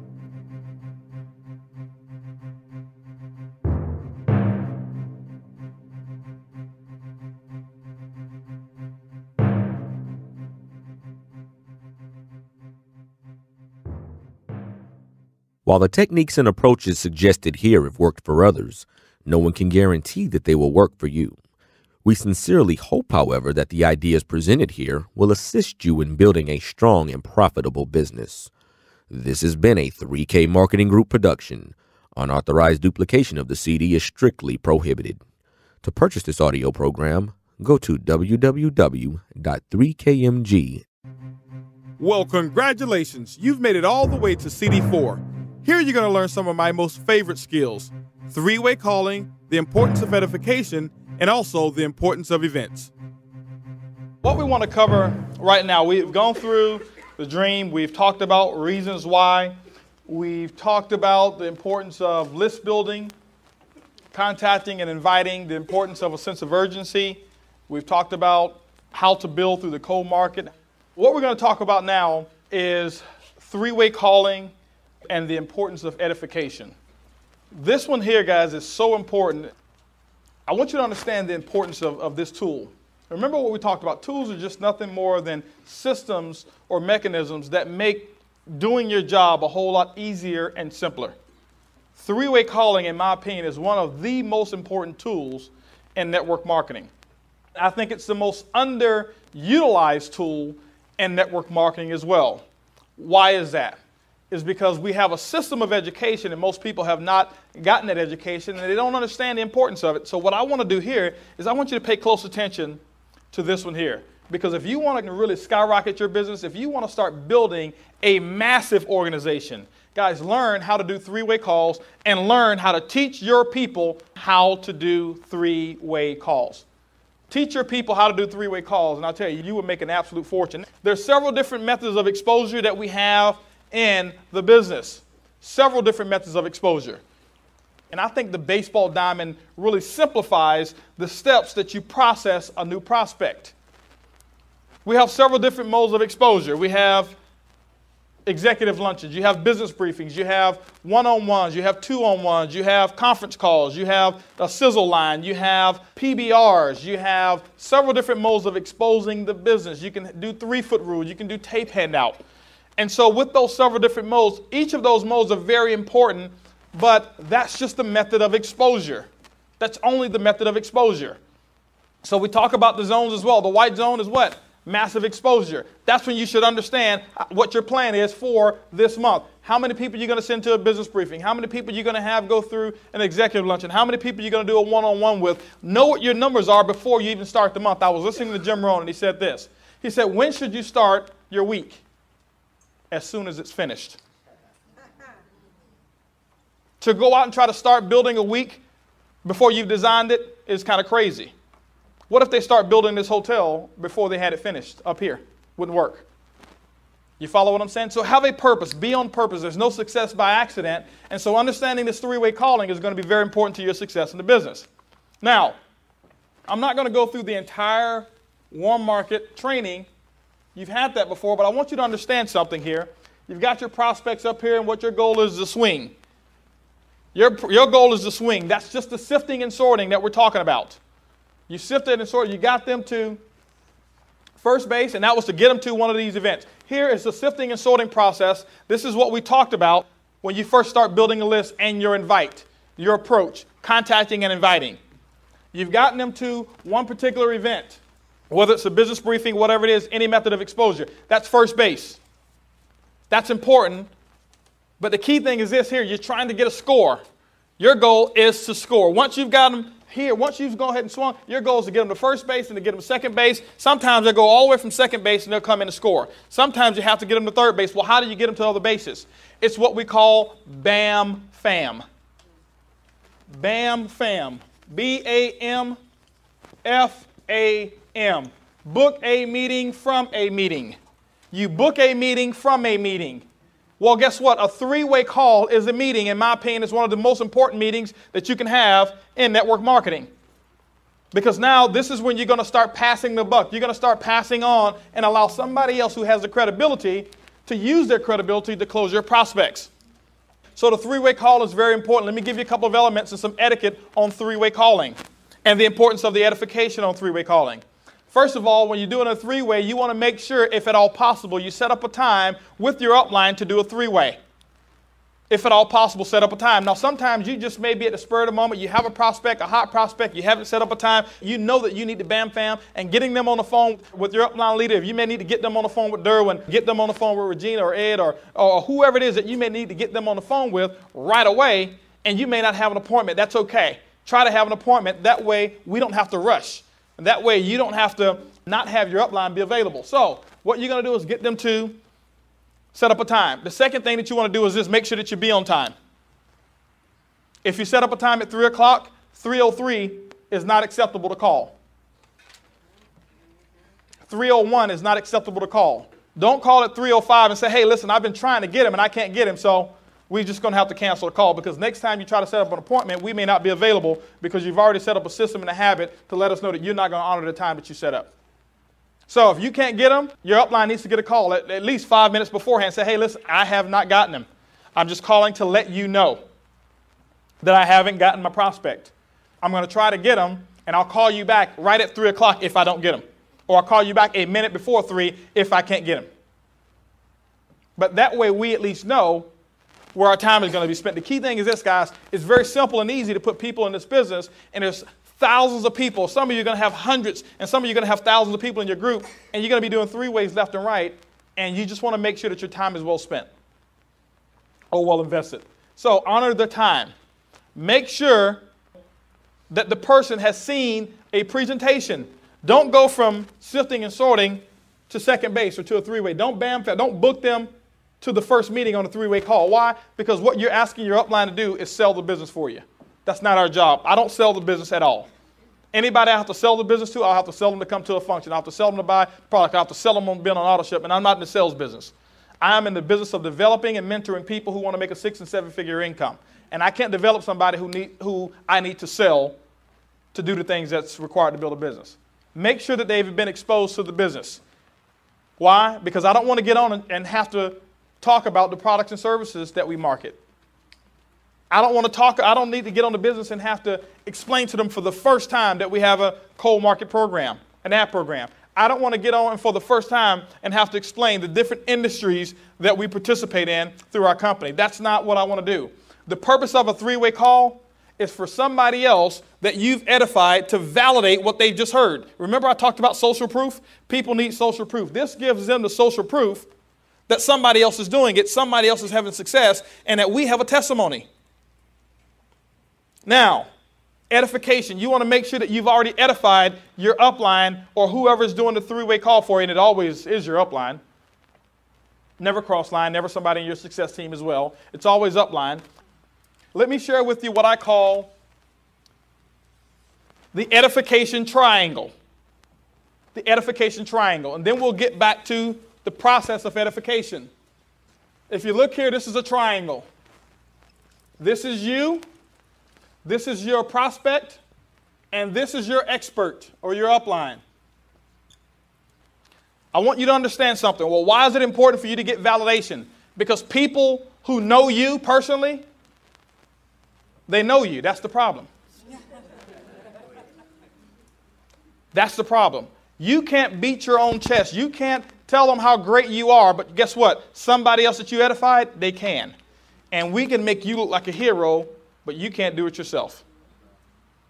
Vice versa. You can make me look like a hero to that person.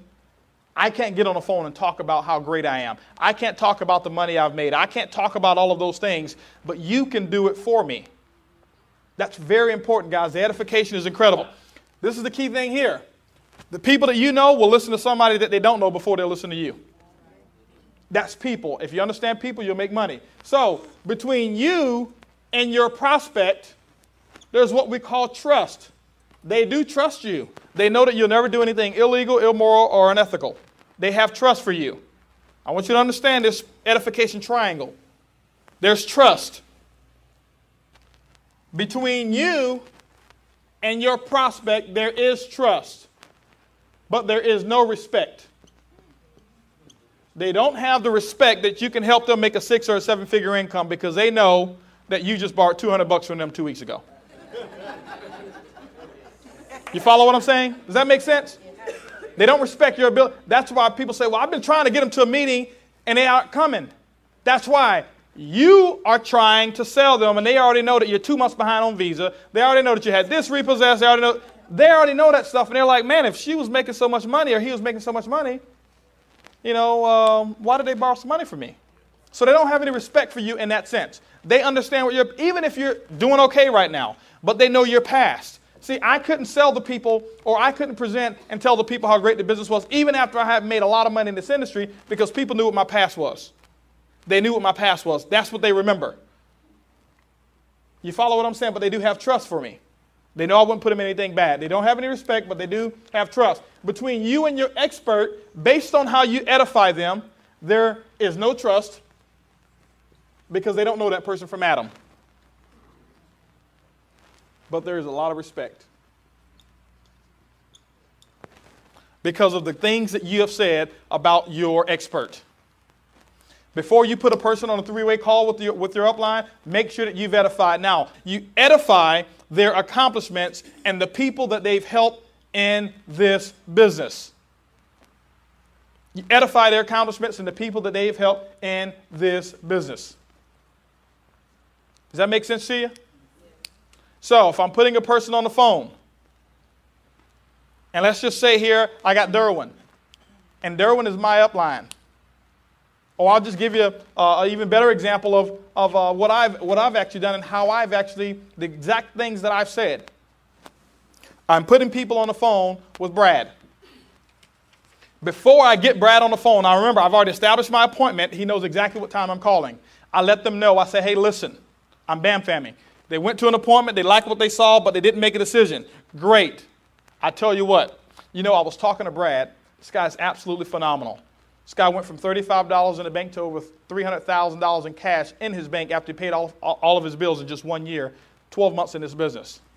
He's a multi-millionaire helping thousands of people, and his goal is to help 100 people become a millionaire. I've already been selected as one of them, and we're looking for some other people.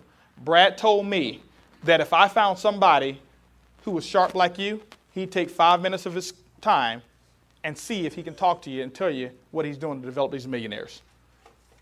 Do you think that person has some value for Brad's time now? See, they don't understand who Brad is, or they don't understand who you are or who your upline is until you say it. They don't understand anything about his past. All they know is the good things that I just told them about him. Does that make sense to you? That's all that they know. And so what I'll do then is this. Great. 3 o'clock. I'll give you a call. I actually call you 5 minutes to 3. We'll see if we can get 5 minutes of his time. They've already been exposed to the business. And so now what happens is this. I'm going to get them on the phone with Brad. This is what's happening, guys. This is incredible. This is why three-way calls are so incredible. They've got the trust for me, but they don't have respect. They don't have trust for Brad, but they've got respect. Now we've got trust, plus we've got respect. That's going to equal success. Every single time, if you do it right. That's the edification part. I'm going to build him up. I'm going to let them know, hey, he's a very good friend of mine.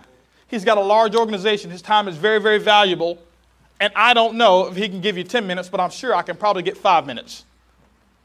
I'm building up his time. I'm making it seem like, hey, listen, this is going to be an honor, because it is, to speak to my upline or the person who's helping me build a business. Let me share something with you. It doesn't have to be a diamond. It doesn't have to be a platinum who you edify like that. Guess what? It can be your upline director. If they've helped you pop an ad in the paper, if they've helped you close a person, if they've done a PBR for you, guess what? That's the person who's helping you. Once upon a time, I was a director. People couldn't edify me as a platinum, but they edified me just like I was a platinum. You follow what I'm saying? It's not the pen that you edify, it's the person. It's the person that you edify. You edify the person. Now, so I've already done my edification. Don't get on the phone and then start the edification, because I don't want to hear a 2-minute thing on how great I am. Edify before you get on the phone with me. And then when you get them on the phone, this is how the phone call goes.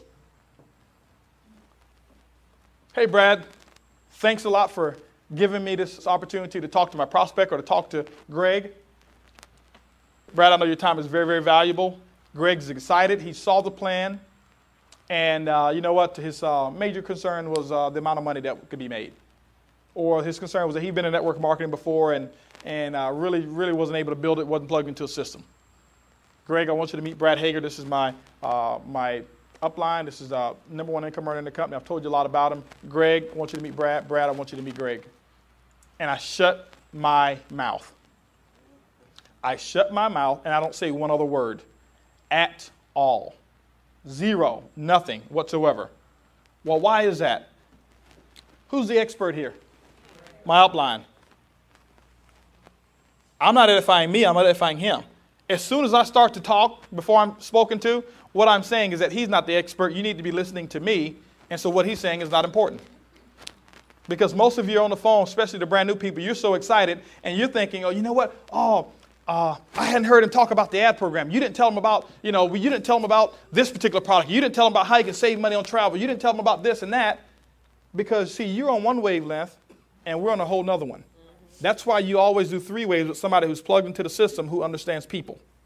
Because, see, because we understand people, we know what motivates them, and that's why we get paid the big bucks, because we've learned the art of dealing with people. There's certain things I may say to a Bobby that I may not say to a Wendy. There's certain things I may say to Wendy that I may not say to Regina. Certain things I'll say to Kenneth that I may not say to Brina, or I may not say to Shanita.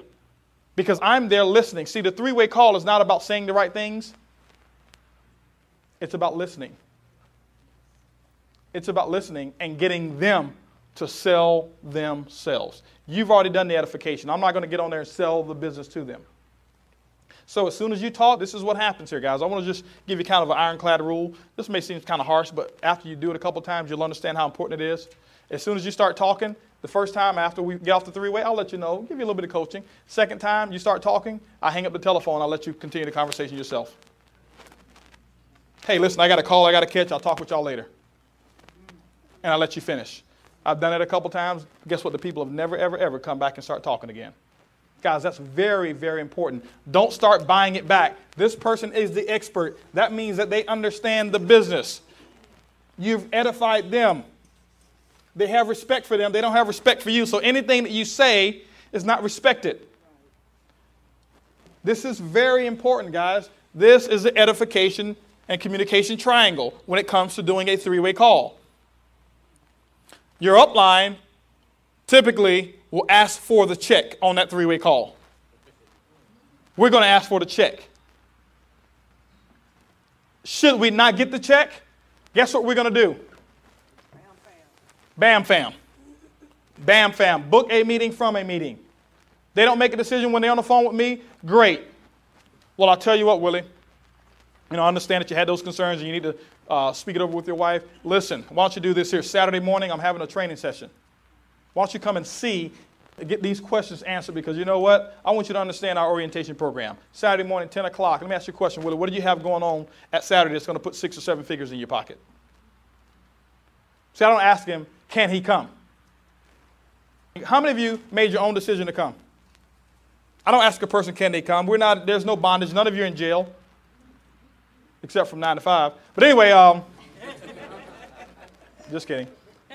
So I'm not going to ask him, can he come? Willie, what are you doing at 9 o'clock Saturday morning that's going to put 6 or 7 figures in your pocket? Nothing. Nothing. What are you doing? I'm telling you guys, learn these phrases. You wonder why the 3%ers make all the money? It's because we understand how to communicate with people. I know how to get the right answer from Willie. Willie, what are you doing Saturday morning that's going to put 6 or 7 figures in your pocket? He may have golf planned. But if I ask him, well, Willie, do you have anything planned for Saturday morning? Yes, I got golf. But I'll say, Willie, what do you have planned that's going to put 6 or 7 figures in your pocket? Nothing. Great. Willie, Saturday morning, 9 o'clock, this is where you need to meet me. I want you to see our orientation and our training program. It's going to blow you away, and you'll understand why so many people in this company are making money. 9 o'clock, be dressed sharp. I want to introduce you to some people. You will be there, won't you, Willie? Willie, you will be there, won't you? He says, you bet. He's writing it down. Did you write down, you bet? So I'm bam-famming, if you follow me. Okay? Now, once you've bam-fammed, you keep bam-famming until you get them to home plate. See, guys, I'll tell you, it's a process. It's like an assembly line. It's an assembly line. That's all. It's a pipeline. That's all it is. We can call it a baseball diamond. You can call it a pipeline. You can call it an assembly line. Guess what? When you start a process of an assembly line, they start with the raw materials, with the base, with the frame of what's going on. The frame of what's going on here is you're sifting and sorting. You're finding out if that person is looking for an opportunity. This is where you're looking to collect a decision on whether or not they will get on your assembly line. Once you do that, you put the first part on them, and that's the opportunity. You let them get exposed to the opportunity through some method or fashion. So that means that they started from here on the assembly line, they moved over to here. Now, if they didn't make a decision there, what's going to happen is they're going to move further along down the assembly line, and they're going to get bam-fam to a three-way call. They don't make a decision there, we're going to bam-fam them again, maybe to another three-way call, even on the higher-up line. You follow what I'm saying? Don't start out with me. Most of you think, well, you know what? I need to get HOLTON to do my three ways. No. I was doing three ways when I was a director closing people. Has nothing to do with the pen. Do three ways with your plugged-in upline who understands our system. That's who you do three ways with.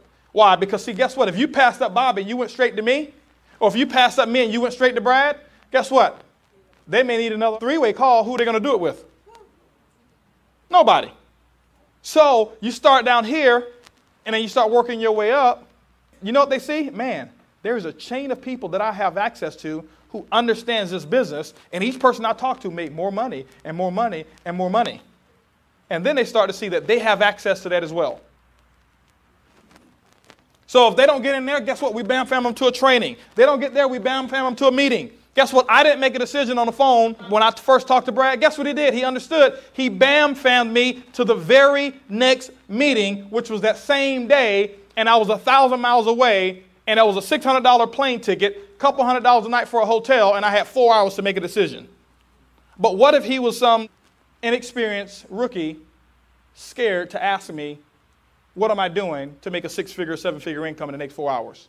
I wouldn't be in the business today. I guarantee you, if I would have waited till he came to Dallas, it would have never happened. The be-back bus never comes back. The be-back bus never comes back. Well, you know what? I'll be back. I'll just come to another meeting. The be-back bus never comes back. And so I wouldn't, and you wouldn't be here either. But I was so glad that he had the fortitude to say, hey, what are you doing today? Why don't you come meet me today? I had 4 hours to be there. I made a decision quickly. Okay, I'll do it. Went, saw the plan. He bam-fammed me. I didn't even sign up when I was there. I wanted to play hard to get, like I'm some big, big shot. Guess what? They bam-fammed me again with Ron Goals. Hey, listen, Holton, when you get back home, I know you got a couple people that you want to talk to. Why don't we do this? Let me talk to you and those couple of people and tell them what you just saw. I gave an appointment. See, successful people honor their appointments. So if I book the appointment, guess what? I got to honor it. Now he bam-fammed me. Now guess what he's got? Not only me, he's got my group to talk to. If I don't do it, they're going to do it, so I got to do it anyway. The pros understand this stuff. The professional people understand the art of bam-famming. Ron Goals talks about it. How many of you have ever been to a dental office, walked out of there, and they didn't schedule your next appointment? Never happened. They understand bam-famming. Before you leave, they'll hit the security on that door and won't let you. Hold on for a second. I went and got a root canal recently while I'm in the chair. The lady comes in there, hey, listen, your next appointment is going to be this here date. What time is going to be better for you, morning or afternoon? Guess what they do? People in the dentistry business, they have classes, training on how to bam-fam. It doesn't happen by accident. This is all on purpose. All of this is on purpose. You bam-fam. You book a person from a meeting to a meeting. 3-way calling. Very important. As many prospects as you have going through your pipeline, guys, you should be 3-waying like crazy.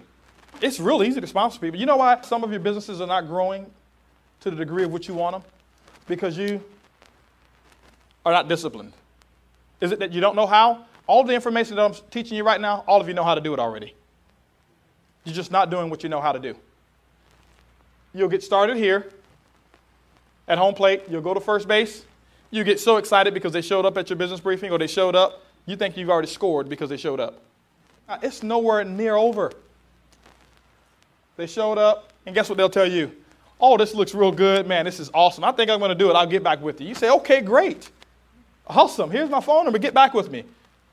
That's a rookie way to handle that. What you do is this. Great. Nicole, I work by calendar. I'm sure that you do as well. My time is valuable, so is yours. I know you want to get back with me, but let me see when you can. I'll take out my calendar. It's a Thursday business briefing. Great. I'll tell you what. I've got tomorrow and Saturday open. Which day is better for you? Friday. Friday, I've got 2 times available, morning or afternoon. If we do morning, we'll do 10 o'clock tomorrow. Afternoon, we'll do 4 o'clock Friday. And I only have about 15 minutes to go over some things here. Which time can we do, 4 o'clock or 10? I give them, it's called the alternate close. I let them choose one. Either or. Either or. You give them 2 options, they have to choose one. People are conditioned to make a decision based on the options that they have. How many of you have ever gone to a buffet that didn't have lobster and say, hey, listen, can I have lobster? You don't say that because that's not your options. You choose what's on the menu. I always provide a menu. Here, 10 o'clock or 4 o'clock, that's the menu. That's what you're going to choose from. Great. Let's go ahead and take out our calendars and let's mark that. Wow, what a concept.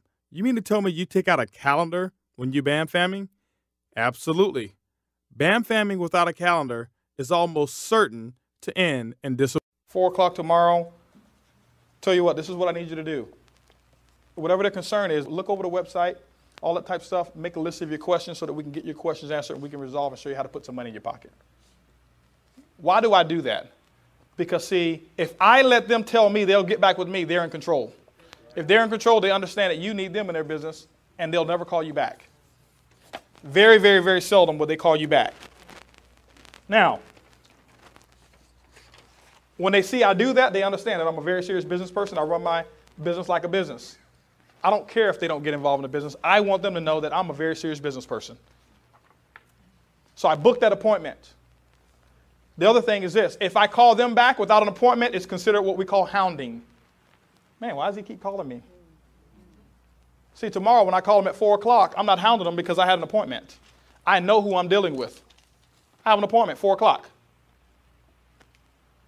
Guys, become a professional. Become an expert at every aspect of the business. It's simple to become an expert. It's just doing it. It's just doing it.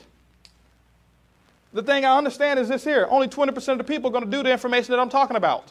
Everybody in here has a chance to do it. Every one of you have a chance at a 6-figure income and to become free, financially independent, and wealthy, but only 20% of you are going to do 80% of what I'm talking about. Most of you have heard this information. You still get them to a business briefing. You jump for joy just because they came and you think you've got somebody. Just because they signed up at a business briefing. You don't have anybody sponsored until that person that you sponsored 2 people. Wow, that's a powerful statement. Why don't we take a 30-second mental break and digest everything that we just learned?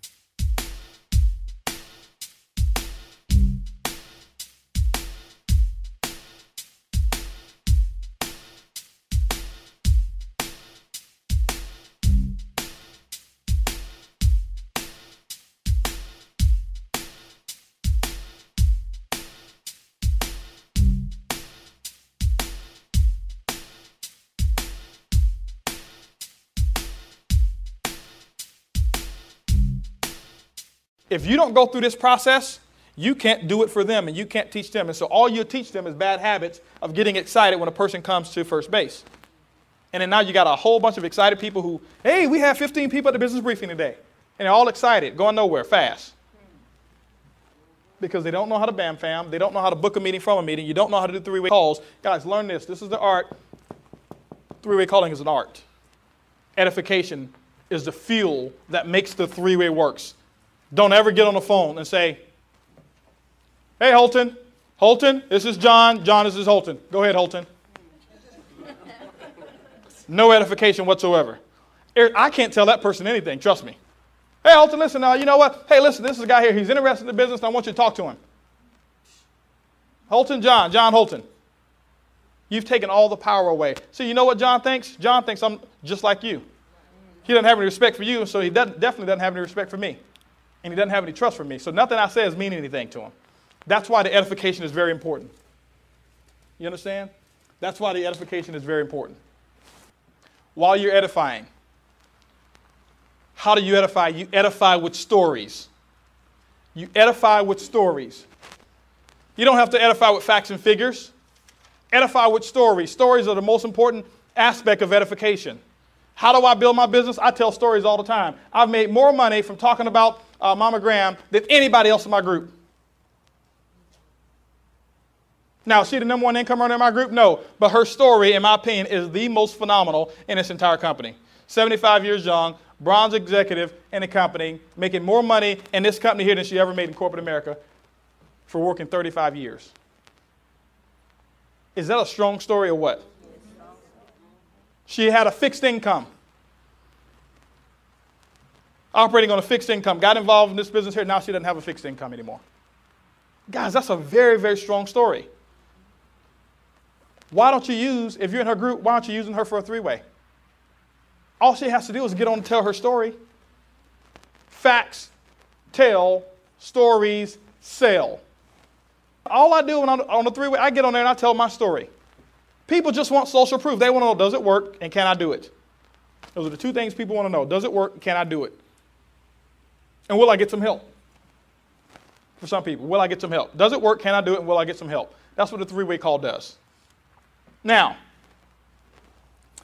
there's 3 stories that you tell in network marketing. 3 stories. Guys, get these stories and I want you to understand them. I want you to burn them up here permanently. Understand this, guys. I'm equipping you right now with some stuff that if you use this stuff, you will go out and be able to make a fortune. If you use it. If you don't use it, you'll go out and you have the same results that you've been having. Now, the first story in network marketing is your upline story. Why? Because you just got started and you don't have one yet. Your upline story. Talk about your upline. I talked about the upline. I talked about the help that I got from the upline. I talked about how they were on time picking me up from the airport when I went out there to see the business. It was stories. I was just sharing stories. I didn't tell them anything about the company because I didn't know anything about the company. Some people try to get so educated on the facts and figures of the company, how this works, how does this product work, how does that work, how does this work, how does that work, and guess what? People are not interested in that. I give an example all the time. Who in here, I'm going to give you another example. Who in here in the business is less than a month old? Danny, how much volume does it take to get a car bonus? How much volume does it take created in your business to get car bonus? 100 BV, he says. So who else in here is new? This is not to embarrass anybody. How much volume does it take to get matching bonuses? Don't know. Who else in here is a month old? Now, raise your hands if you're, I'm proving a point here. Julian, question, how much volume does it take to cycle 4 times? You don't know. Now, Danny, when I got started in network marketing, was I rich or broke? I was broke. Did I own a company? Did I work for somebody else? Or did I have both? I had both. Danny, what kind of car do I drive?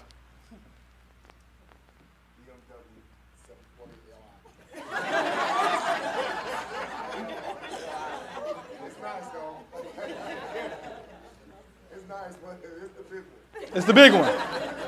You follow what I'm saying? They don't understand the facts and figures, but he knows all of my story. He bought my story. He didn't buy the comp plan. He doesn't know it. If it took 100 BV to get a car bonus, everybody in here would be driving a car. You follow what I'm saying? So the facts and figures have nothing to do with whether a person gets in. It's the story. So the first story that you tell is your upline stories. You know why I bought that car? I didn't buy it for me. I bought it for you. It's a story that you need to be sharing. Bobby just went out and got that car. He didn't buy it. I know for a fact he didn't get that one for him. He knows that. He bought it for the group. It's a story to tell. It's a story, a success story to tell. Durham went out, and guess what he wanted? Durham wanted a Toyota. Land Cruiser. I say, man, ain't nobody getting fired up about a Toyota Land Cruiser. You better go over there and get yourself one of those Lexuses. He got a Lexus. Why? For the group. It's a story to tell. I tell about their story more than anybody else. Bobby only had his car 2 or 3 days. Man, I probably told that story about 20, 30, 40, 50 times. To people who are even in the group and to prospects. You follow what I'm saying? It's the stories that we tell. Upline story is what you tell. Now, people are going to ask you questions like, well, hey, how much money have you made? I don't know. All I know is this. That's all you need to say. How much money have you made, Brina? I don't know. All I know is this. I'm working with a guy named HOLTON BUGGS. This guy was broke when he first got started in internet network marketing, $250,000 in debt. Now he's completely out of debt. The company just purchased him a 745 BMW Li. It's an $84,000 car if you want to go out there and buy it brand new. This guy's helping so many people earn a high 6-figure income. He's helping me. I got a question for you. Who's helping you? Do you understand what I'm saying? It's the stories.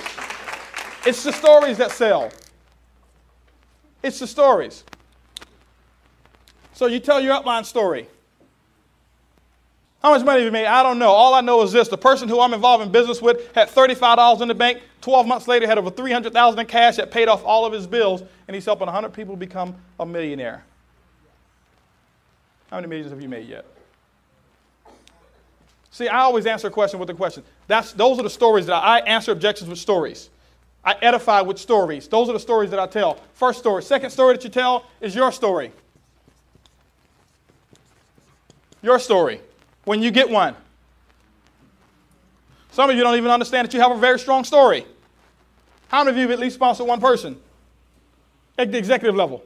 George, your story is so powerful you don't even understand it right now. He'd understand it because he tells it all the time. He does understand this. Let's say, I know George sponsored his first 2 executive plans. How long did it take you to do that? About 2 weeks? Now, this is the key thing I want you to understand. How much time did you put into sponsoring those 2 people? How much time did you put into sponsoring those 2 people? How much time was the presentation? 2 hours. A piece? So that's 4 hours. Let me share a story. Well, how much money have you made, George? I don't know. I don't know much about this business at all. All I know is I'm plugged into a system that's incredible, and with 4 hours of work, I made over $480. It's a little over $120 an hour. Now, how much you say you make an hour again? You don't have to be a platinum to have a story. Some of you who've run ads, how many of you have run an ad and had at least one person to call? 2 people, 3 people. Most of you had, some of you have 50 people to call.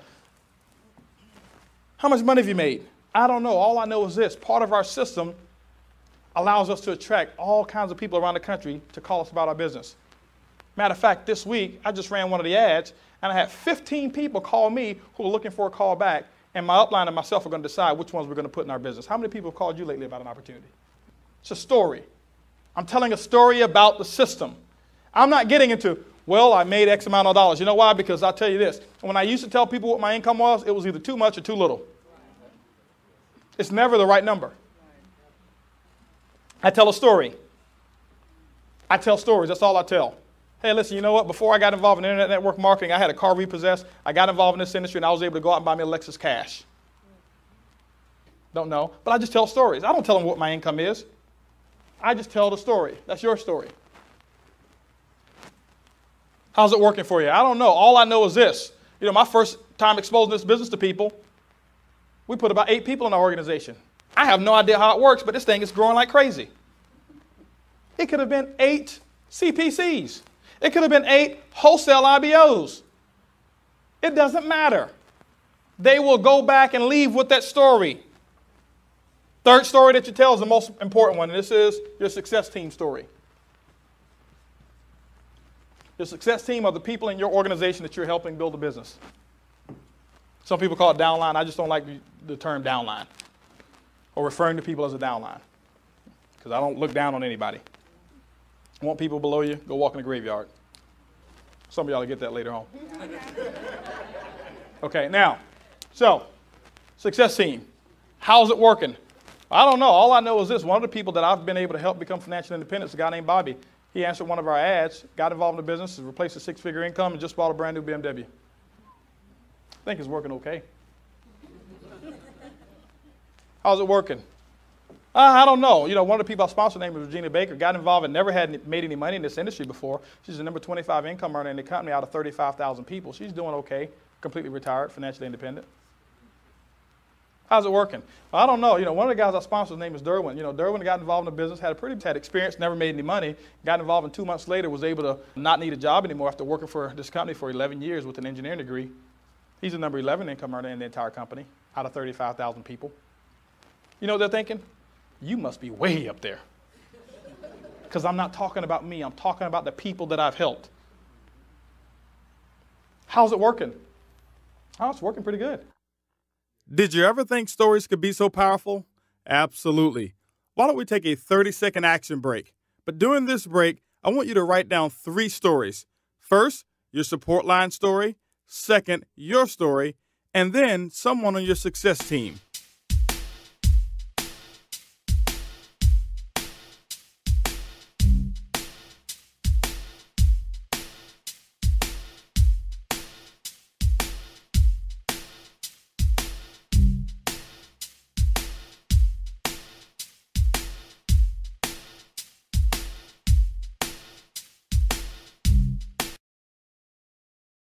How many of you went to college and never ever went to class? Why did all the hands go down? Only people who could do, maybe somebody like Willie can do that. I mean, this guy, he finished college, I think, in 3 semesters. Yeah, you know, but you had to go to class. Now, let me ask you a question. How many of you at least took 3 years to go to college? A minimum of 3 years. After 3 years, got a piece of paper that qualified you for an income that you're not satisfied with? Raise your hands. I got more hands that went up just then. Man, okay. Well, if that's the case, the reason that you went to college is because you needed to get equipped with the essential information and education to be able to perform at a certain level for your chosen field of endeavor. Am I correct? That's correct. Well, guess what? In network marketing, there's a system of education as well. The difference here is that the professors in network marketing make the income that you desire. How many of you would love to have the income that your professors made in your corporate America? Why do you think you've ended up making about the same amount as they've made? Because you've learned from them. Let me share something with you. The created cannot exceed what the creator has done. So if you're a disciple of somebody making $50,000 a year, they can't teach you how to make $51,000 a year, because if they could, they'd already be doing it. They may teach you, but they can't do it with any degree of authority. That's the important thing that I want you to understand about the educational system that we have in network marketing. Now, in our company here, guess what? The people that we put in front of the room in terms of trainers, at power trainings, at success seminars, at national events, do you think that these people make the money that you are looking to make? Well, why wouldn't you be there to learn from those people? That's what you want to understand. That's where the information is. What I have done is I've understood that there's a system that we have of events, and I already know because I have a game plan. I already know over the next 12 months, I already know, and I've already checked off in my calendar which months I'll be at which particular event or how much time I need to go to those events. And I've already predetermined and made a decision that I'll be at every single event. Why? Because let's just say there's one major event that we have a month. How many of you had to go to class more than once a month? Guess what? Most of your books cost more than what our functions are for one of your classes. That's not including the tuition that you paid for that particular class. And so this is what I've done. I've learned to build my business from event to event. I never look at my business for 12 months and say, what am I going to accomplish in 12 months? I look at my business for 12 months first, and then I look at the event schedule, and I work my business from event to event.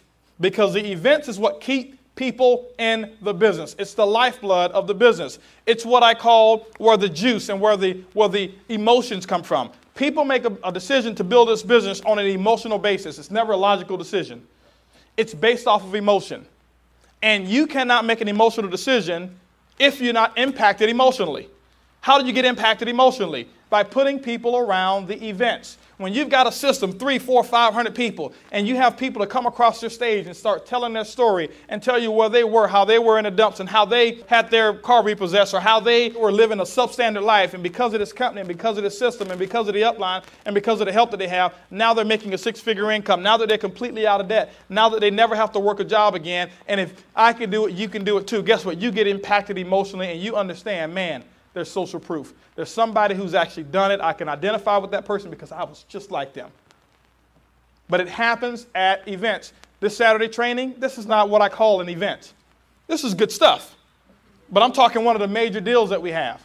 And so what it is this, guys. You have to learn the art of allowing people to get themselves in an atmosphere that's going to be conducive for success.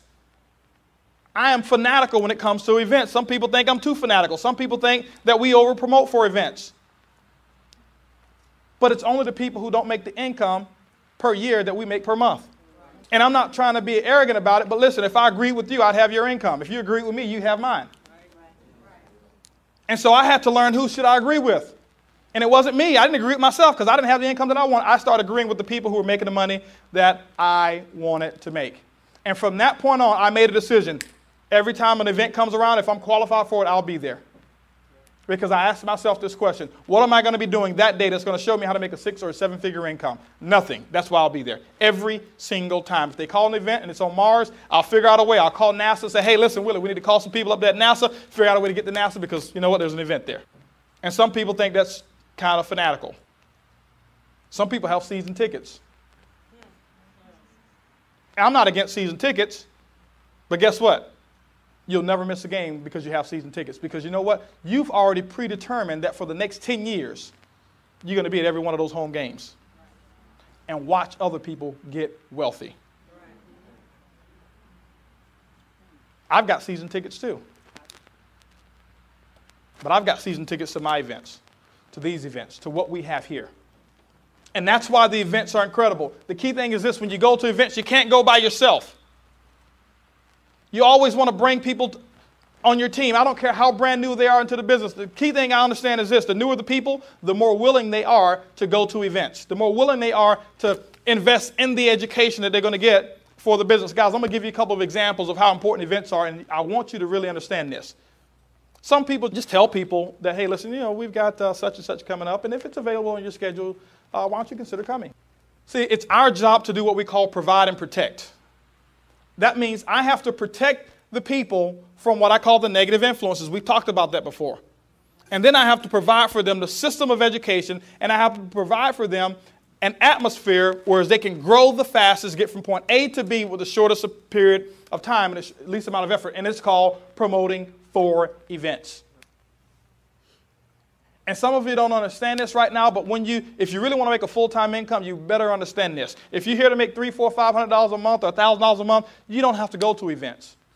You can exclude yourself from that, and I'm not talking to you right now. But if you're here to become financial, how many of you really would love to be full-time, flush your job, and have a 30-second commute, and smash your alarm clocks for the rest of your life? Okay? The key thing is this here. You must come to events. You've got to understand the art of events. The events is not for the upline to make money. It's for you to be able to sustain your organization. The thing that I understand is this. Remember what I said. I want you to look at the 97%ers and I want you to look at the 3%ers. See the difference between how the 3%ers promote and see what the 97%ers do. How many events do you think Susan Walsh has missed? 0. How many of you love to have her income? How many events do you think Ron has missed? How many of you love to have his income? How many events have you think I missed? How many of you love to have our income? Look at these people, see what they've done, and just duplicate what they've done. Trust me, you can't have 50% of their income by doing 50% of what they did. Doesn't work that way. This is not a linear income, guys. You've got to do the whole deal. And so if there's an event, I want you to understand this. Anybody ever heard that we've got products in this business? Sell them. Make you some money. Never have an excuse of why you can't come to an event. Because that's where people get impacted. That's where people get impacted. That's where the groups grow. That's where you lock people in. That's where your retention ratio stays. That's where people become a family, is at the events. You hear things that you've never heard before. And every single time I see people go to an event, you know what I hear every single time? Man, I wish I had told more people about this event. So now do it in advance. Tell more people about the event before you go. Don't make any excuses about why you can't be there. Go ahead and make a decision and make all the details right. Just go to the events. Just get there. Get your people to events. And remember, build from event to event. Always promote the next event, not the one 3 years down the road. But guess what? We've got a success seminar that's coming up. You should be getting so excited and promoting about the next big function. Now, do you promote for business briefings? Yes, absolutely. You promote for those like crazy. But while you're promoting for those, you promote you promote the small things that you're doing on a day-to-day basis, and you promote the next big thing. Understand what your calendar is. We have, in February, we're going to have a success seminar. That's what you should be promoting right now. After that, you should be promoting the national like crazy. Remember, guys, there's a difference between employee mentality and wealth mentality. Wealth mentality people promote, and they're already registered. The reason why some of you can't promote because you're not registered. And most of you don't feel like being a hypocrite, so you just keep your mouth shut and don't say anything about events. And what you're doing is poisoning your organization because you're not providing them the atmosphere that's going to make their business grow. The other thing is this, guys. We teach in masses here. See, the reason that we're having this training here is because it's better for me to teach a couple of hundred people, do it one time, than for me to call each and every one of you up individually and try to give you this training on a one-on-one basis. You follow what I'm saying? So why not have thousands of people all at one time, getting that synergy, getting that energy, getting that effort? I'm telling you guys, that's what happens. My 12 years in the business, I've never missed an event, ever. Ever, never, ever, ever, ever, ever missed an event in network marketing. I remember when Bobby went to one of his first events. He came back, and I'm giving you an example of somebody who was an incredible promoter of events. But I want to give you a timeline real quick, and I want to share with you, because of that, why his business is where it is right now. See, most people think, okay, well, when I become a platinum or when I become a gold or a diamond or silver, I'll start promoting like that. No, if you never promote like that, you'll never reach that pin level. What comes first, chicken or the egg? The chicken comes first, not the egg. I can remember this. Bobby was a director. If he was even a director. He went, I think it was convention. Didn't have a big group, had a very, very, very small group. Nobody knew it. Nobody knew it. He came back and was the first, and now he was one of the smallest pins in my organization. He came back and said, hey, listen, the first day, I got 19 people registered for the next event. I want to share something with you guys. 19 people, was a director, making no money. Nobody knew it, just a director. But guess what? Those 19 people went. Those 19 people understood the importance of registering early. And now they picked up a habit of registering early. They picked up the habit and the spirit of how to promote and how to get to events. And so they started promoting. How many people did you end up with at that event? 27. He ended up with 27 people. He probably had somewhere about 40, 50 people in his group. How many people did you have in your group? About 75 people. So he had 75. So he had, what, 33% of his group that was at an event. Now, this is what happened. He had 27 people there. Those people came, they got fired up, they got juiced up, they got so excited. He called up, I'll never forget, he called up one of the guys over in California last minute, said, hey, you need to be here in Florida. You need to be here. If you're real serious about making a six-figure income and having a lifestyle that you're talking about, you need to be here. He got that person to come, and then that person, that was Joe, and then Joe got Mark to come. Mark had just gotten the business, paid a lot for his plane ticket because it was less than 7 days before he booked it, went to convention. Let me share what happened. Because those two people came. The 27 people came as well, but 2 of the 27 were from California. They understood the importance of events. The first event that they've ever hosted was the power training that Bobby and Regina just did, and they had 114 people at their first power training. Guys, do you understand the power of that? Do you think he's the #1 silver-headed gold right now because he learned this? Or do you think that he learned this because he's the #1 silver-headed gold? It's because he learned this, and he did this is why his income is where it is. Let me give you something even bigger. His group in California have over 40% of the people in their entire group plugged into functions. Over 40%. They don't understand anything else but to promote for an event. Look at every category, even the rookies. They understand how to promote for events. People, now guess what? Just got a call last night. Thursday, they had 95 people at their business briefing with no guest speaker there. Over 30 plus guests that were there. He taught them how to promote for events. Bigger one. We just had a series of power trainings. And in those power trainings, there were around 1,000 people. Over 1,000 people that we had at power trainings around the country, 21 different power trainings. 20% of the people who were at power trainings in the entire company came from his organization.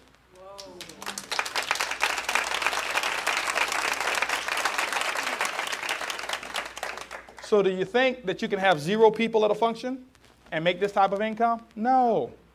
No. Guys, I told Bobby this. Guys, let me share something with you. When you get to the income levels or the pen levels of where we are, I believe that it's going to be bigger. I believe it's going to be better. I believe that you'll make more money than we did. When I was a silver, guess what? I was a silver, and I can remember doing bronze volume. I was a silver, but not qualified as a silver that month. I was qualified only as a bronze that month. We had a power training. Text came down, and we had 40-something people there. I only had 21 people of them. 21 of those 40-something people were in my group. I was a silver. 21 people. Silver here, over 200 people in his organization.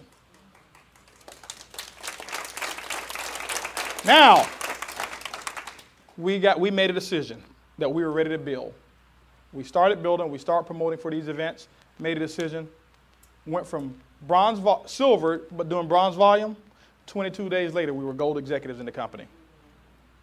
We went from 21 people at a local function to having over 100 in Vegas because we made a decision of what we were going to do, and it came by plugging people into events. The thing I understand is this. After every major event that we have, our income goes up. People are excited. People are fired up. Promote the system, edify the upline. Promote the system, edify the upline. If you're going to make it in this business, it's because you have learned the art of becoming an incredible promoter, and you've learned the art of edification. The events is the lifeline of your business. Get excited about the events. Don't make decisions late. Do what successful people do. They make decisions, and then they make those decisions the right decision. Congratulations on completing this series. You've just learned what it takes to turn your network marketing business into a cash cow. Let's take this information, learn it, do it, and teach it, and we'll see you at the bank.